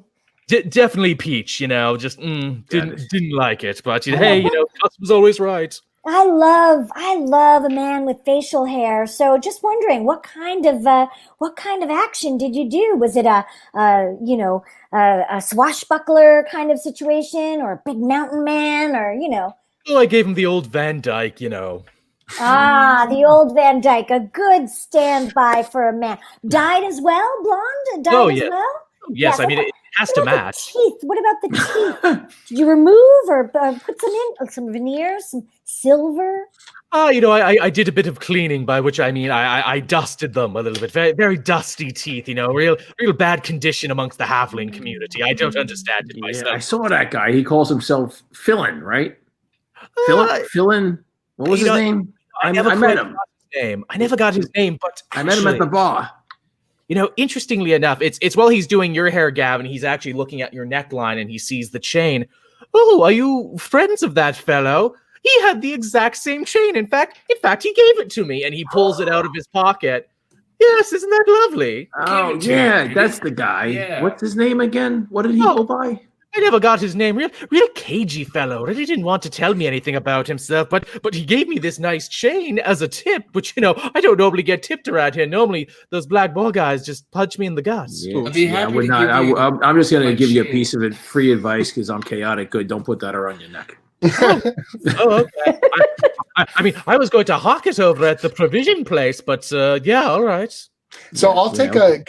May I have a look at that little item if you don't mind? Oh, sure, go for it. So I'm going to look at the chain. Is there any difference between that one and ours? Yes, it doesn't seem to hum with the same magical energy, and also it's literally been cracked on the side. Something has actually broken the chain. Was he wearing it while you were doing his makeover, or did he take it out of a pocket or something? Oh, definitely had it in the pocket. Looked like he was doing a whole tour of the city. Actually, there he had a lot of mud on his shoes. I had to have my assistant clean it all off and everything. But yeah, I did his hair up. He was a little jumpy, a little cagey. I think he's my second cousin you met. Did he ask? Right, Finn, did he ask where the second cousin? Did he ask where he could sleep, or? Oh, I mean, I mean, I assume he probably got a place over in the tavern there, Hoot, or maybe he was camping out. I mean, the provision place has all sorts of things for the camping individual. Was he by himself? Yes, actually, very much, which is strange, little guy like that here in Snow Crag. My cuz does stuff like that. He's crazy. Well, they are was, small and furious, though, so, you know, yeah, those little halflings. Yeah. They're hard to Can I get control. a hot towel? Because I'm feeling I could use a hot towel on my neck right now. The hottest towels ever, Hoot. Excellent, excellent. Yeah, come on, you gotta be better than sports cuts. You know, Can we pump him for anything else? Let's see, what else do we need? Okay, I think we need to check out the provision place, and I think maybe we need to go back and ask Scrunchy whether or not he rented one of the rooms. I think we gotta go to the provision place. All right, so that's got. Or we could split up and we could do both at the same time. Now, you know what, Clive? I like having you around me sometimes. You know, like it makes me feel safe and holy, and well, you can I'm make sure I don't go down that dark, chaotic path that's in my alignment. Presence. That's really why I want to be here. here. Yeah, because if you go off on your own, sometimes I feel like I don't know. You're just gonna go heal somebody. I mean, that is what I hope to do. As much as possible, really. Yeah, but I don't want you to heal them physically. You might try and heal their soul, and that can be bad for us. Healing the soul? I mean, our souls are constantly in a state of flux. We must constantly shepherd ourselves against sin and difficulty. And that is my weakness and why I need you with me. Okay. You're my rock. Well, that's very kind of you, sir. So I'll put a hand on your shoulder and cast guidance again, and then we'll head forth to the provision store. But before we go, I want to ask too. I said, what kind of pack did this debonair halfling have? Oh, it looked like a pretty big pack, actually. It looked like he was planning a big, long trip. Big, long trip. Did he take any books out? Yeah, was he reading while you were? I mean, look, I'm a lady. I've done my hair many times. I know how long it takes to bleach dark hair like his. So you know. But how did he pass the time? Did he have a book? You know, it's funny you should say that, actually, Hoot. He was indeed scribbling in a little book. It didn't much make sense to me. A lot of charts and graphs and ideas and everything. Seemed like a real smart guy, real thinker in that. We don't get many of those around. Yeah, he's a real cartographer. How big was the book? Oh, about the size of a regular book, brown, leather bound, and everything. 8.5 by 11, A4, A5. What do you think? Did he rip any pages out, perhaps? Throw any in your trash? I don't know. I mean, you're more than welcome to dig through my trash if you want. I dig through the trash. All right, you dig through a lot of dwarf hair, some fingernails, some rotted teeth, and eventually you do find at the very bottom a wadded up piece of paper. Yes. I opened the piece of paper. All right. So it's got very nice penmanship on it, that's for sure. And it looks like someone was writing a letter like several times over, but kept crossing it out because they were unhappy with what they wrote. And it basically ends up saying, it basically says, I can't take this anymore. I can't do this anymore. We said we were only going to be selling weapons for a short amount of time, and then we were going to actually try and make the fiefdom better. But you've gone too far this time. What I've built, it truly scares me. I'm not going to let you turn it on Snow Crag or sell it to any other despot. I'm getting out of here. I'm gone. This is the last you'll see of me. Signed, PW. Great. Lovers quarrel. It hits you right here. It definitely kind of feels that way, actually. Like you're not far off, actually. Yeah. It's not you, it's me. I get it. But this is so good. How is my hair going? Do I need any kind of product to go with it before we leave? Oh, yes, I've got a lovely leave-in conditioner. It's made from oozes. And how much GP now is this going to cost me? And I want to kind of try to cut a deal because obviously I have influence with the gang. Do you need the woven beard? Oh yeah, that's right. Mustache, walrus like mustache. Beads in your beard. Do we have time though? No, I mean, these things are gonna crush us. In 3 days, we gotta. You gotta look for the moment. It's just a quick conditioner, affordable, something I can use to kind of keep the spikes going, but without drying out. I mean, I think Hoot was doing this while I was digging through the massive amounts of hair. We're just shooting the proverbial. Oh, last question, Hoot. Yes. How long ago? When was this fabulous makeover that you did? How long? How long has he been? How long has he been away? Gone.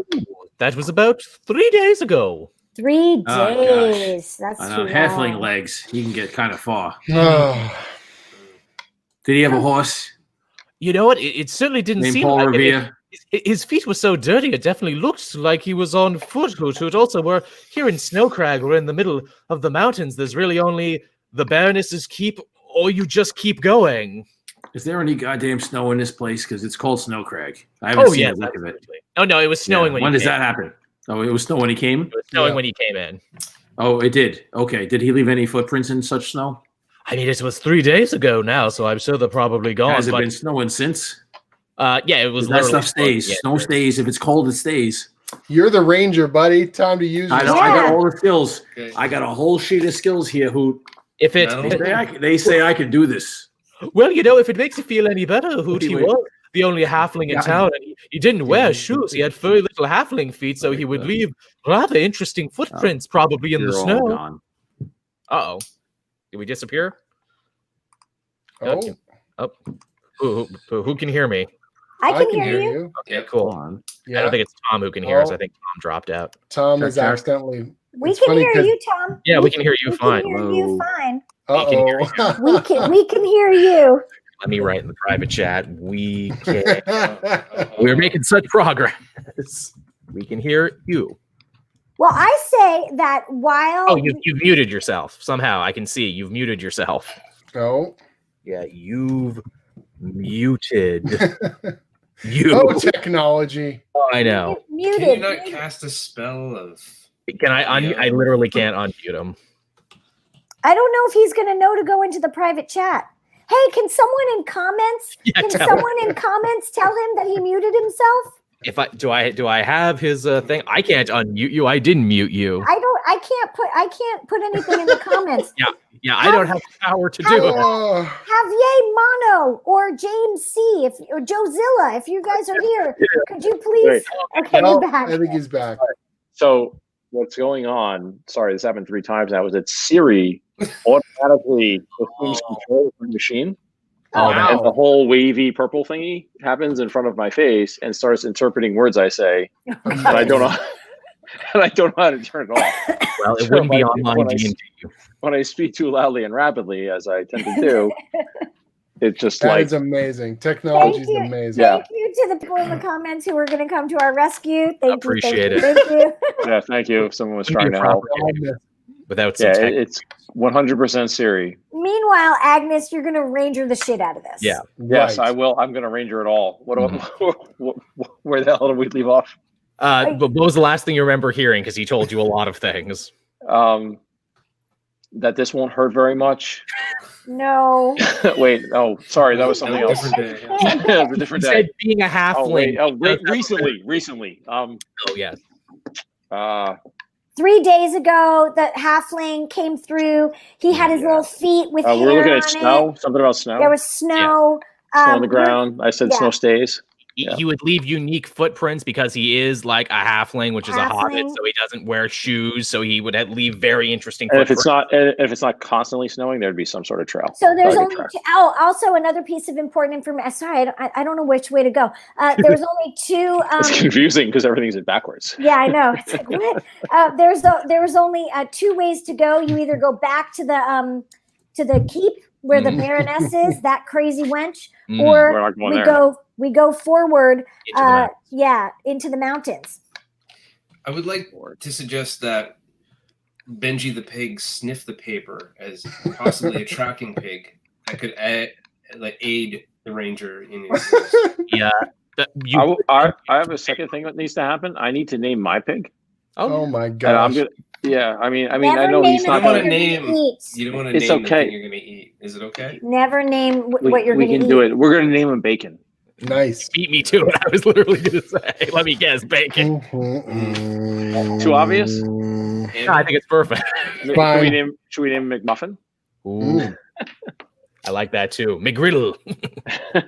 All right, so I'm going to track something. Should I roll my urine shaded die? Absolutely. Wonderful. What's with you and the pee? I'm just bringing it back around. Oh yeah. I rolled an 18 plus Nature. Nature plus 1, 19. So you got an excellent roll, and yeah, you get right down there on the floor. You start sifting through all the footprints outside the shop, and eventually you do find a faint outline of a big halfling foot. Again, they don't wear shoes. A big halfling foot.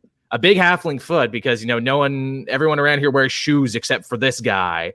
And you see that he was kind of all over the place, that he was pacing, he was going back and forth, he entered town, and then he basically stopped at every shop along the way before heading off. That speaks to his state of mind. Mm-hmm. But should we just follow him? Because that's the guy that we want. I mean, do we need anything at the provisions place? Are they going to give us any more information than these footsteps? I think we should. All right. So should I roll a ranger check thing on like which direction these footsteps go and what kind of terrain we expect to encounter? Sure. Okay. In case we do need to go to provisions place. Oh shit. The classic Dungeons and Dragons. We have almost figured out where we're going. Exactly. As the adventure ends. Okay. So my ranger instincts aren't feeling so strong at the moment. I think we should go to the provisions place. Okay. Just to be safe. All right, so you enter the Plenty-O provision shop. It's a general goods store, really ramshackle, held together with basically chewing gum. It's packed to the rafters with all sorts of odds and ends. There's a long-haired elf man in very simple robe standing behind the counter. You can barely see him because he's skinny as a beanpole, and there is just a massive stack of like jerky and travel bread and water skins. Yeah. Sir. Yes? Can I interest you in a deal for some provisions? I mean, that is what I do here. All day, every day. This pig over here, don't say his name too loud. It's Bacon.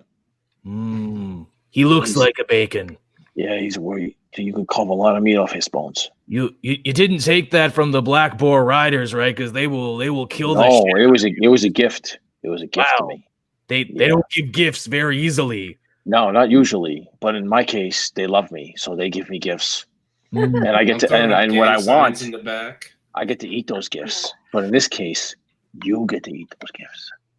How about in-store credit? I can give you an in-store credit thing. Maybe start a tab or something. Yeah, I think that. How many pieces of golden mutton can we get for the pig? I mean, it's literally a suckling pig, which is like the best kind of pig. So I mean, let's say 30, 40 gold. Perfect. I think we got to go 40. Ding, ding, ding. Yeah, I mean 30 is too low. Right? You agree? It would be unfair to sell the pig for less than 40. 30 unfair to the pig. Unfair to the pig. 30 I mean, he's got information. Sorry. Oh no, 40 in information. Information's included with the pig. Well, you didn't say that up front. We got to get, come on. Well, that's why I'm persuasion. What kind of information are we talking here by chance? Well, we want to spend such gold as you provide to us back into the store that we're in as such. And, if we're going to go into rough terrains, I need you to tell me maybe other people who may have gone into such terrains and what we might need to buy so that we can buy such provisions from you as such. I'm looking for a handsome, blonde, what did you say his beard looked like again? Oh, yeah. She liked it. A Van Dyke beard. A Van Dyke beard. He's a halfling, small little fellow. He came through here a couple of days and, he took my heart with him. So I'm wondering if perhaps, you could help a little lady out. This guy's eyes widen at this point, and he actually kind of gets a bit of a scowl on his face. Halfling, you say?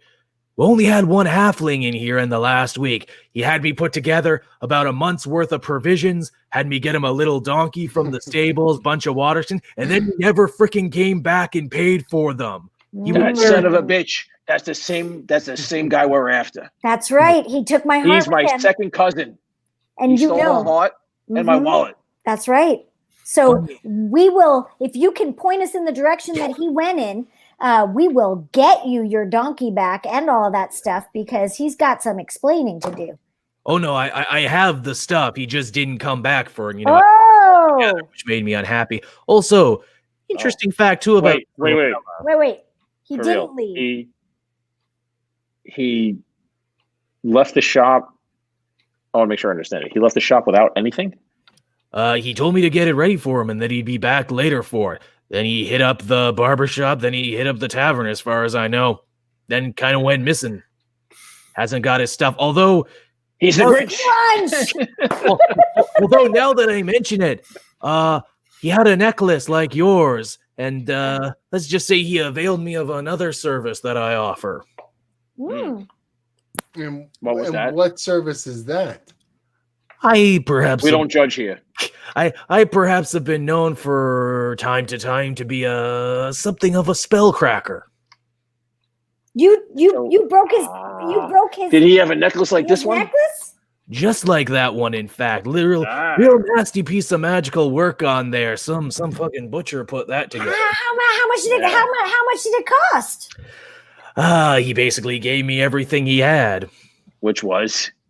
A lot of family jewelry, a lot of bonds. Books? Roughly. No, that book, he definitely had a book on him, but he would not let that out of his sight. Do you take blessings? We could all use a little saving for our soul now, couldn't we?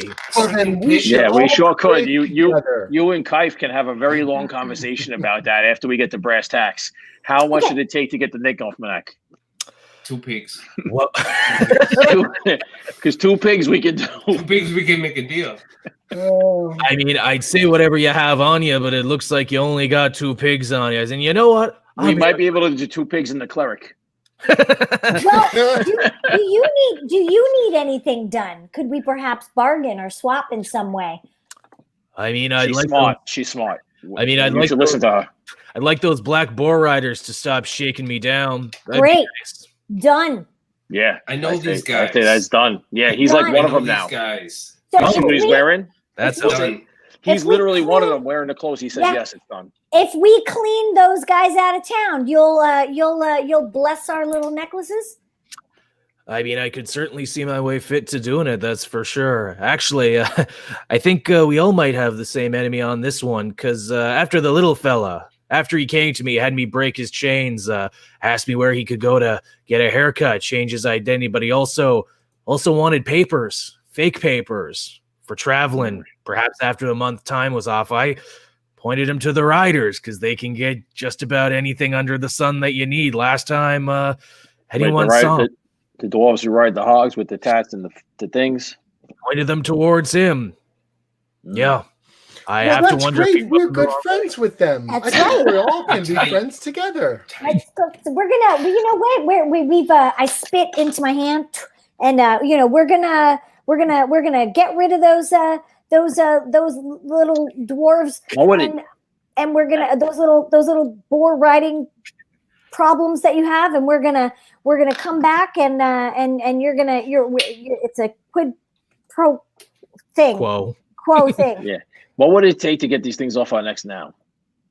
Look, I tell you what, if you're honest about what you're going to do, if you're going to help this town with its rider problem, I'll do it for you right now as a sign of good faith. Great. Wonderful. Thank you. I'm glad I asked. And Please we do will so. uphold our promises. Yeah, I mean, that's what we do. He's very persistent about this. He will make sure it happens.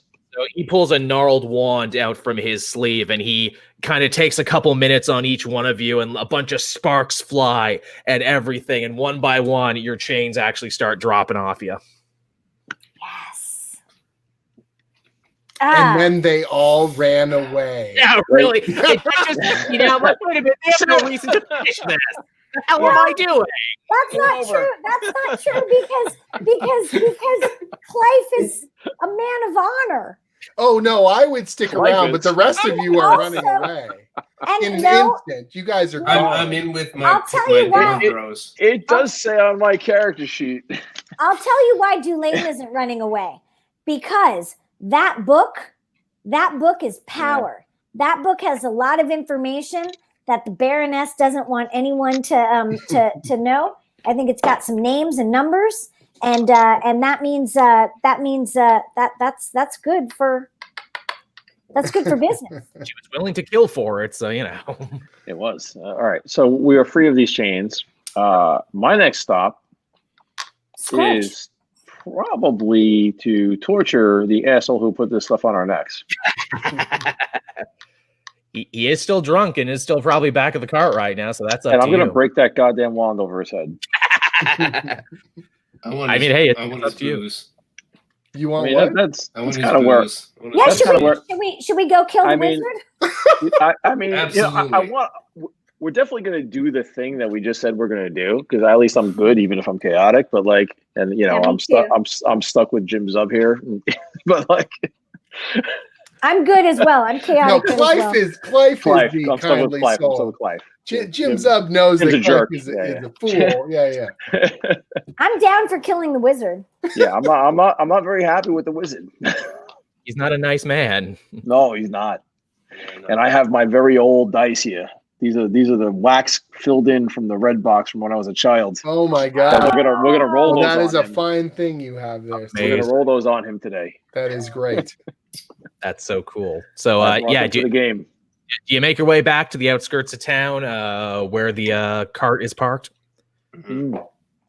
All right. Yeah. I pretend like mine's still on my neck. I got like a piece of tape. Oh with yeah, some- totally. Oh yeah.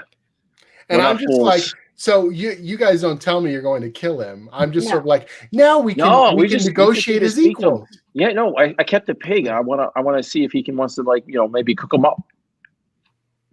Yeah, anything could happen. So yeah, you crunch your way back out of town. The sun is actually starting to get kind of low in the sky now because you've had a whole day in town shaking down people for information. The snow continues to fall very lightly. It's all very picturesque right now. And you reach the cart where you left it, parked behind some trees. It's got a nice little blanketing of snow on it, and you can actually hear snoring coming from the inside, like drunken snoring. Like that's just how freaking comfortable this guy feels. Yeah, that's Oh, terrible. he's sleeping. Oh We yeah, shouldn't he is. disturb him. Yeah, we won't. I need you to stay out here. Yeah, and look at the stars. You guard the cart while I go inside. I'm just gonna have a very calm, nice That's conversation with him. right. Clive, You wait here look for at, 1 I'm second. worried Clive I- is Because we gonna want to make heal sure we don't. while We we're gotta be trying to careful with kill these him. things. We gotta be very careful. I'm gonna what? You're gonna heal No. him while we're trying to kill him. No, he's not gonna die. He's not gonna die. You stay here. I'll be right back. Clive, I need you to like observe Yeah. the stars right now. I need you to Yeah. you know. You know what I want you to do? Oh, do you want to pray with me? Listen. No. I'm gonna give you my pig. I'm gonna give you bacon. Here's what I want you to do. I mean, I know we want to eat them, but I want to see for a second. Purify. If you think you can go on a long walk with bacon and bond with him, maybe we won't eat him. Maybe we let him live. Purify bacon. You and bacon, let me know how you feel All right, about give each other. me a persuasion get- roll to convince me to go for a walk with the pig. 20. Holy swear to God. shit! I swear to God. I'll be like, well, it could be What's up, I have his. two more I'm of going to these in take me. the little pig. I'm going to go. Could be his last day. I mean, you named him Bacon. You never The know. least I You can never do is know. give him a little bit of exercise. So Yeah, I I'll mean- take him for a walk. Listen, we need the rations. Nice. Now, okay, he's gone, and this guy's snoring. Oh, yeah. Mhm. Okay, these guys are staying outside. I got this, guys. Okay. I go inside. Is he still waking up?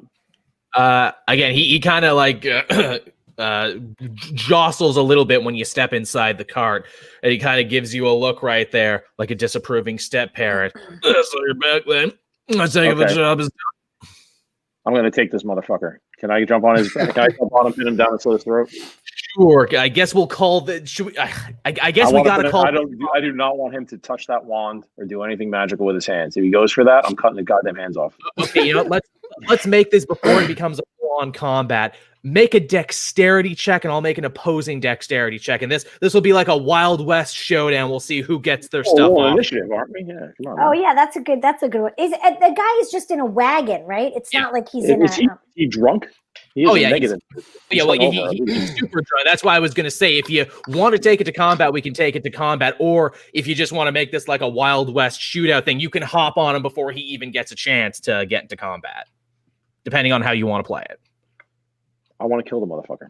Okay, well, if you just want to kill him, then let's do opposed dexterities, and we'll see if you can actually get the jump on him. Yeah, and I see like what it. I think that sounds fair, Agnes. So you roll dex, and I'll roll Fingers dex. crossed. Actually, you should probably roll with the 20 disadvantage. again. I swear, I'm going to take a picture of it. Okay. Natural 20. He Wait, I only- gotta take a photo of it. I gotta. Please do. You have to believe me. So, because there it is, natural 20, baby. All right, I don't know how to send this to you guys, but I have But it. just put it up against the screen. Okay. Put it up against the screen. Look at that. Nice. Wait, No. there. It's I don't beautiful. see it, I'm but sure it's a 20. Yeah, I'm sure it's a It's a 20. It's 20. a I pure swear. insane 20. It is So 2020. love it. So seeing how it plays out, when you hop inside there, 20s in a row. What are the odds? pretty great. He can see the murderous glint in your eye, and he's about to go reach for his wand, but you, with cat-like reflexes and ninja-like speed, manage to That's right. hop on him. I'm a before criminal. I'm a criminal ranger. That's right. Absolutely, before he can even get his wand out. And roll me some damage on that one. In fact, I'll say roll the damage with advantage too, because you're pinning this guy. What am I rolling here? Whatever your damage is. I don't know.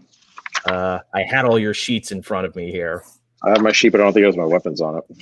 Well, again, you're What's a short sword? Give me a D6. Yeah, it doesn't have the damage. What, 1d6 or 2? 1? Roll with advantage, so roll it twice and then take the biggest 2d6? one. Yeah. All right. 4. Okay. What's your dexterity too? Because you get to add that as well. 3 plus 3. Okay, so 4, 5, 6. Okay, so yeah, you slash him really good across the throat. He's not dead yet, but you're still very much grappling him. He's not dead yet. He's bleeding a lot though, and he's desperately trying. Is he getting better? Which one of us gets to go next? Because I've got murder in my heart as well. Yeah, I'll say this is one big surprise round because he hasn't actually gotten to pull anything out yet. So yeah, if you want to attack him next, you absolutely can, and also you can roll with advantage because he's Gavin, do you mind if I go? My guest. Thank you. I'm gonna do my cantrip of Mind Sliver. Ooh, good one. You drive a disorienting spike of psychic energy into the mind of one creature I can see within range. Cool. The target must make an intelligence saving throw. Unless the saving throw is successful, the target takes 1d6. So I guess it works, and you just have to take saving. Yeah. Okay. So I got to roll against that and see if it hits or not. But I have advantage. So, yes, you do. So all right, let's see how that. But you have disadvantage. Yes, I do because he's being on top of right now. So you know what? That doesn't matter because that was a natural 1 right away. Yes! It doesn't freaking Mind Sliver. Yeah, Mind Sliver. his eyes start rolling in the back of his head, and he just starts convulsing under this attack right now.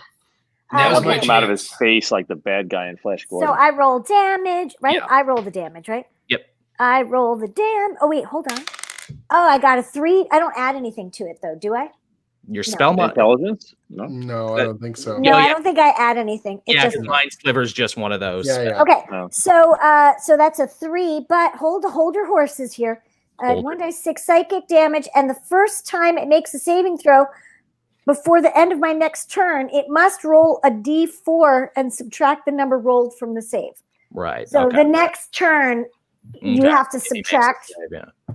Cool. Mind Sliver. I'm on top of this guy, right? Oh yeah. He's a very weak person. He clearly chose the magical, dirty fighting school, so there's not much. I just want to make sure that wand is not going to get into his hand. Yeah, it's Like still whatever happens, that's my goal. Yeah, he went for it, and then you knocked him back. So yeah, he's in no position to reach for it. Wonderful.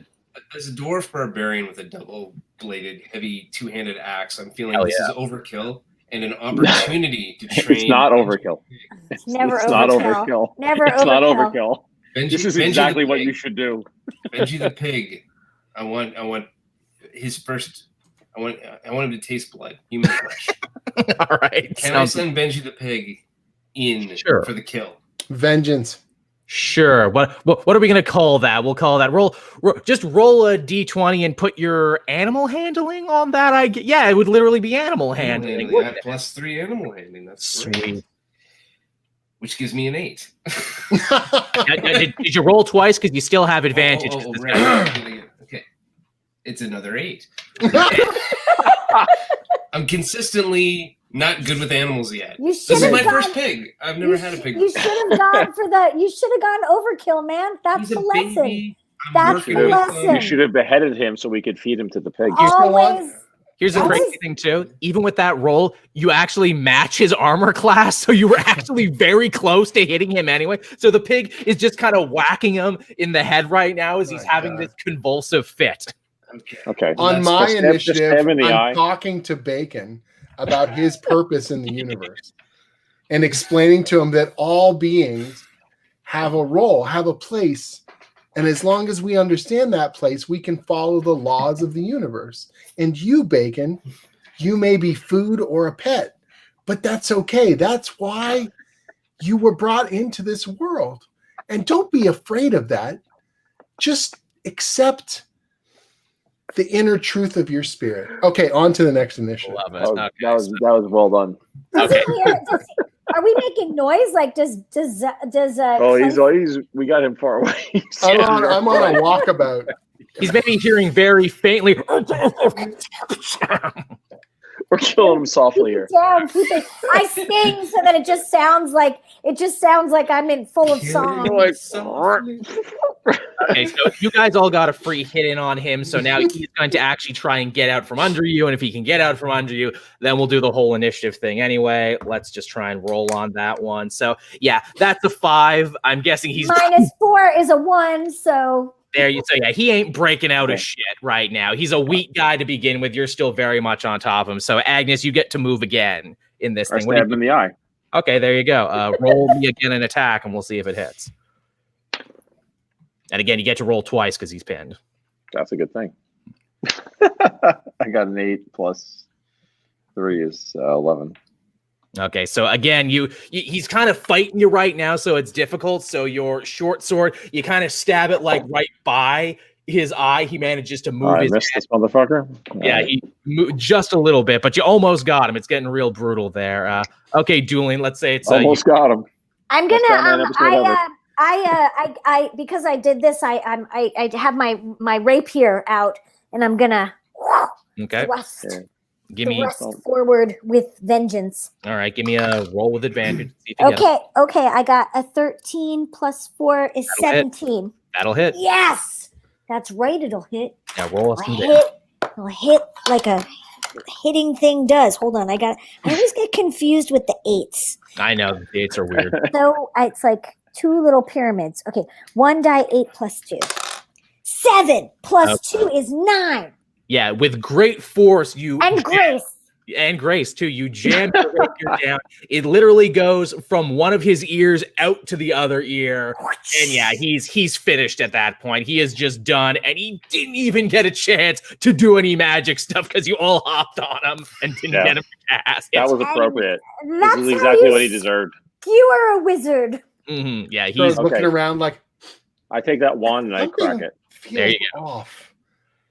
Very strange little moment there. We're all going to roll a D100 next. Nice. I throw a blanket over the dead wizard because I want to hide the body from Clive. There you go. It's okay. I got this. We go outside. Is Clive back? I come wandering back with the pig, and I'm like, "Are you sure we have to eat him? Because I think deep down he knows." I think we might be able to spare the pig, but I have grim news for you. I got some grim news. The guy in the van who put the things on the necks to pop our heads off the top of our heads. The pig went crazy. Benji attacked him and took him out. We don't know what happened. I'm gonna run into the back of the cart. He just wasn't happy with how things were going, and he was gonna pop our heads anyway. So we had to defend ourselves. If you try to save him, you stupid motherfucker. I will run in and try. This will be the end of you. So I'll pop in there. Is he stone cold dead? Yeah, I mean, stone cold dead. His body is still warm, but he has a. I hold back Zeif and I say, "I'm sorry, it's too late. We did everything we could." I mean, do you think you could save a man from a massive slash wound across the neck and literally having a rapier stuck from one ear to the other? And listen, I don't know how that happened. But it's over. I'm sorry, Zeif. It's over. Benji, Benji's tusks. Benji's tusks. They may look small, but they're bigger. They go deeper than you think. I dropped to my knees. Benji saved our lives. Yeah, I dropped to my This knees. pig is holy. He's holy. And I'm just we have a holy pig, like in the Bible. So sad that someone had to die in such a fashion. Yeah, I know. Yeah. But better him than Benji. Yeah, but then also, Clive, think about it this way. Think about the good that we will do, the people that we will save once we find that book.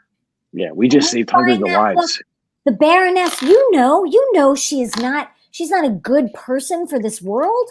Yeah, she's kind of mean. She's very bad. She's an arms dealer. She toys with people. She fails students unnecessarily. we were deceived. I think what's his name? Phineas? Philmo? Yeah, Phineas. Yeah, Phineas. Phineas is I think he's our ally, and we need to go save him. Well, we will get to the bottom of all of this, I'm sure, my friends. Let us trek forth in better spirits and pray for all of us. And let's quickly hide the body, please. A clearer morning. You can probably jump into a snow pile if you wanted. It's big enough. Yeah, it's terrific. We could build a ditch underneath the vehicle of whatever the hell he was sleeping in. And so nobody comes by and sees a dead wizard and is like, oh my God, there's a dead wizard. Maybe I should go chase down the people who killed the dead wizard. We could dunk the body in the snowdrift. His legs will be sticking out. I mean, can we feed him to the pig? Because if the pig's really hungry, pigs eat people. But we also steal. I think we bring it to the board. I've seen Snatch. He says that in Snatch. Can we steal his gold? Can we go through his pockets. Can we steal his gold? I want to go through his pockets. Yeah, sure. I don't want to see that. All right, you go through his pockets. He's got about 100 pieces of gold on him. A nice ring. And we're gonna donate that. Don't worry. And the nicest thing he owned was actually the flask he was drinking out of. It's elven silver with some very nice emeralds on it. Wait, did you say that you don't want to drink out of anything that was drinking out of? That's a trade-in. Gavin, that's a trade-in. Gets that. You want Gavin? Yeah. Wait, did you say he had you can have it, but my recommendation is you go back to the corner store there and you just get something better. But is it a magical ring? Don't put your mouth. There's a pandemic. Don't put your mouth in Fantasyland on the thing that the dirty wizard was drinking out of. He's a dirty wizard. That dirty wizard, you don't know where his mouth has been. The ring does not seem to be magical. It does not seem to be. It has the symbol of the Baroness's crest on it. Interestingly enough, though, the flask does seem magical. Yeah, see? Don't put your mouth on the mask, please, before you die. And I'll take the ring, thank you very much, and put it in my pocket. I bet you it's a refillable flask. It literally is. Yes, every day it refills what you want it. That this is the flask for me. It may very well be, and you will die from poison. I would like to take the ring, though, because I feel like it would be of use for us to have a ring with the Baroness's yeah, we're keeping the ring. Yeah, to show around if we need it. And we need the ring for the espionage. Clive, remember that we made a promise to that provision guy that we were going to rid the town of those friends. So we need you. I'd be 100% full forces. I mean, we're going to hold up. We have to be forthright. We have to do what we said we were going to do, of course. That's right. Clafe and me have got this. I think I'm bros with the dwarves. Clafe is showing them the way. I think with our combined efforts, we can ask them to gently take their endeavors elsewhere. Yeah. Mm-hmm. We will have to lead them in prayer and find a way to the light here. maybe that's I'm gonna end up making a prayer circle with a bunch of anarchist biker dwarves. That's how that will all go down. Kumbaya, my dwarf.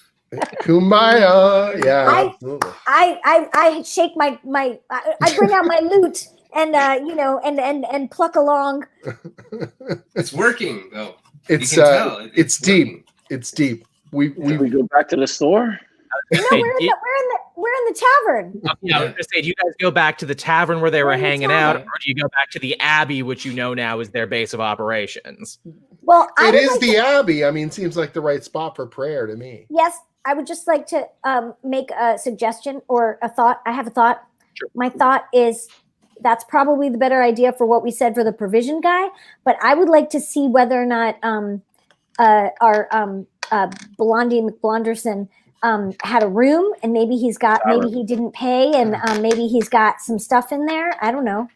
I also think there's a chance that we could go to the tavern, and between Gavin and Agnes, there's all kinds of friendliness that can happen with these dwarves. Or actually, now that I'm thinking and we of can it, convince them to be like, without fighting them. but now that I'm thinking about it, those dwarves hate anything that has to do with the Baroness, and they did say that they didn't like that guy. And if I were in a dwarf motorcycle gang and I had a headquarters where I kept my pigs, I would also keep the pigs that I hate. And so maybe actually it is correct to go to the Abbey, because maybe they have a prisoner is what I'm saying. You just said the opposite of what you said. I know. The mead has caught up with me. Yes. And I don't think it's fair to be judgy. Oh, I'm not No judging. one's I'm just judging. confused. Anyway, I leave it to Clive. I'm sorry. Well, Clive will be happy to know that as long as this adventure continues on such a positive path, I'll let him keep the pig. Amazing. Well, Well, these pig deals. But Joel, we I have to think decide where that- we're going. Joel, I think that's the note we're going to leave this on. Is we're Okay. going to be creating a prayer circle with our biker dwarves, and then tracking down this halfling at some future I junction. like it. I like it a lot. Yay! That was fun, This- everybody. Good spot. Thank This you. was super fun. Are we actually going to get to continue this? Because I would totally. I'm down. You're all welcome. I to am come on. down to dial back in and finish the adventure Nice. whenever you guys want. Me too. Awesome. Anytime in the next week or so. Have us back. I'm You know, good. we can be their Acquisitions Incorporated. We can just That's come right. back every year and tell one story. 3 sessions from now, we are the biker dwarves, and all hell will break loose. Okay. 3 sessions from now, we're the Baroness. We've That's taken right. over her. That's we've how that taken all over her goes down. thing. Absolutely. Wait, can I ask a question? Sure. Tom and Troy, are you both Canadian as well? I'm from New No. York. Me and Jim, Yeah, no. Troy's in PEI. Yeah. Yeah, me and Jim are Canadian. Oh, okay. I'm Yeah, yeah. Canadian too, but I'm Yeah. in Los Angeles, but I'm Montreal. That's yeah, right. right. Where are you in Los Angeles? We're outnumbering them. Yeah, Tom is the only I'm in LA now, non-Canadian too. here. Oh, are you in LA, Tom? Yeah. I'm in Silver Lake. I'm Nice. in Redondo. So like the far-ish. I guess that means it's later for me than anyone else. It's 1:30 a.m. here in Oh, no, Ontario. Troy- It's 2:30 a.m. where I'm Yeah, at. he's in PEI, dude. Oh, yeah. yeah, PEI. Yeah, Oh, yeah. you're Canadian as well, Joe? Yes. Canada. That's right. Thank you so much. First of all, I just want to say thank you because it really has been a dream of mine to play with Zub for a long Aw, time. Thank and you. so it's always so great to see you, Jim. And Yeah, you too. and I had so much fun playing with you all. I hope we all get to play again one day. And Yeah. Jim, I would like to play with you again. I love playing this character who's just like haplessly good, like despite themselves. funny. I haven't really done that kind of thing before, and That was great. It's a good little trope to play on. It was fun. I'm still, Yeah. I'm still finding Gavin, but I feel like now that he's got a big sidekick, I'm going to connect with his animal nature as well as his barbarian side. I feel like you really got Gavin. Gavin really has a very particular special flavor, like Mm. he's, Yeah. I would he's like to quiet but explore mighty. more Yeah. Gavin's, It's quality all the way. oozing.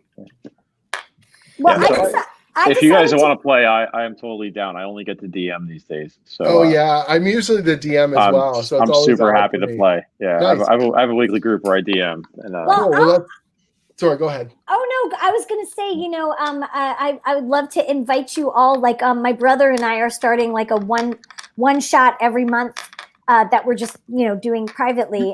And if anybody wants to play, I've invited Jim. So I've got your emails now. So if you ever want to play with us, Yeah. Sweet. Oh, 100%. and not to scare you guys, I'm not always this over the top with the character. Well, It was just for fun. that's the whole point, right? We're all Yeah. playing a different role. That's the joy of Yeah. it. So awesome. I decided Thank to be a you. bard because Cherie was a bard in your thing that you did with her, Jim. My friend Oh, Cherie, yeah. my That's one of right. my besties, you know. So So I was awesome. like, Yeah, oh, we I'll be a did this. bard.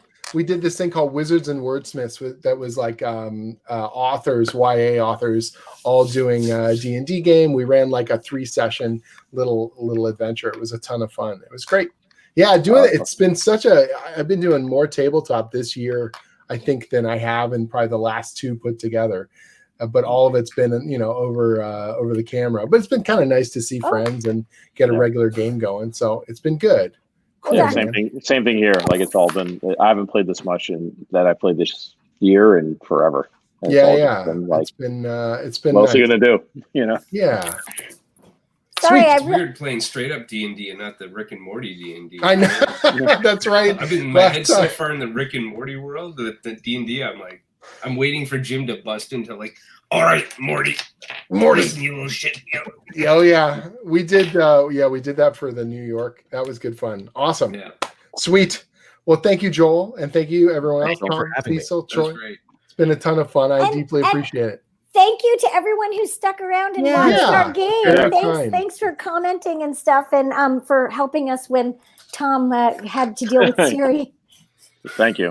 Good. Thank you for my shortcomings. All right. Take care, everybody. There are many.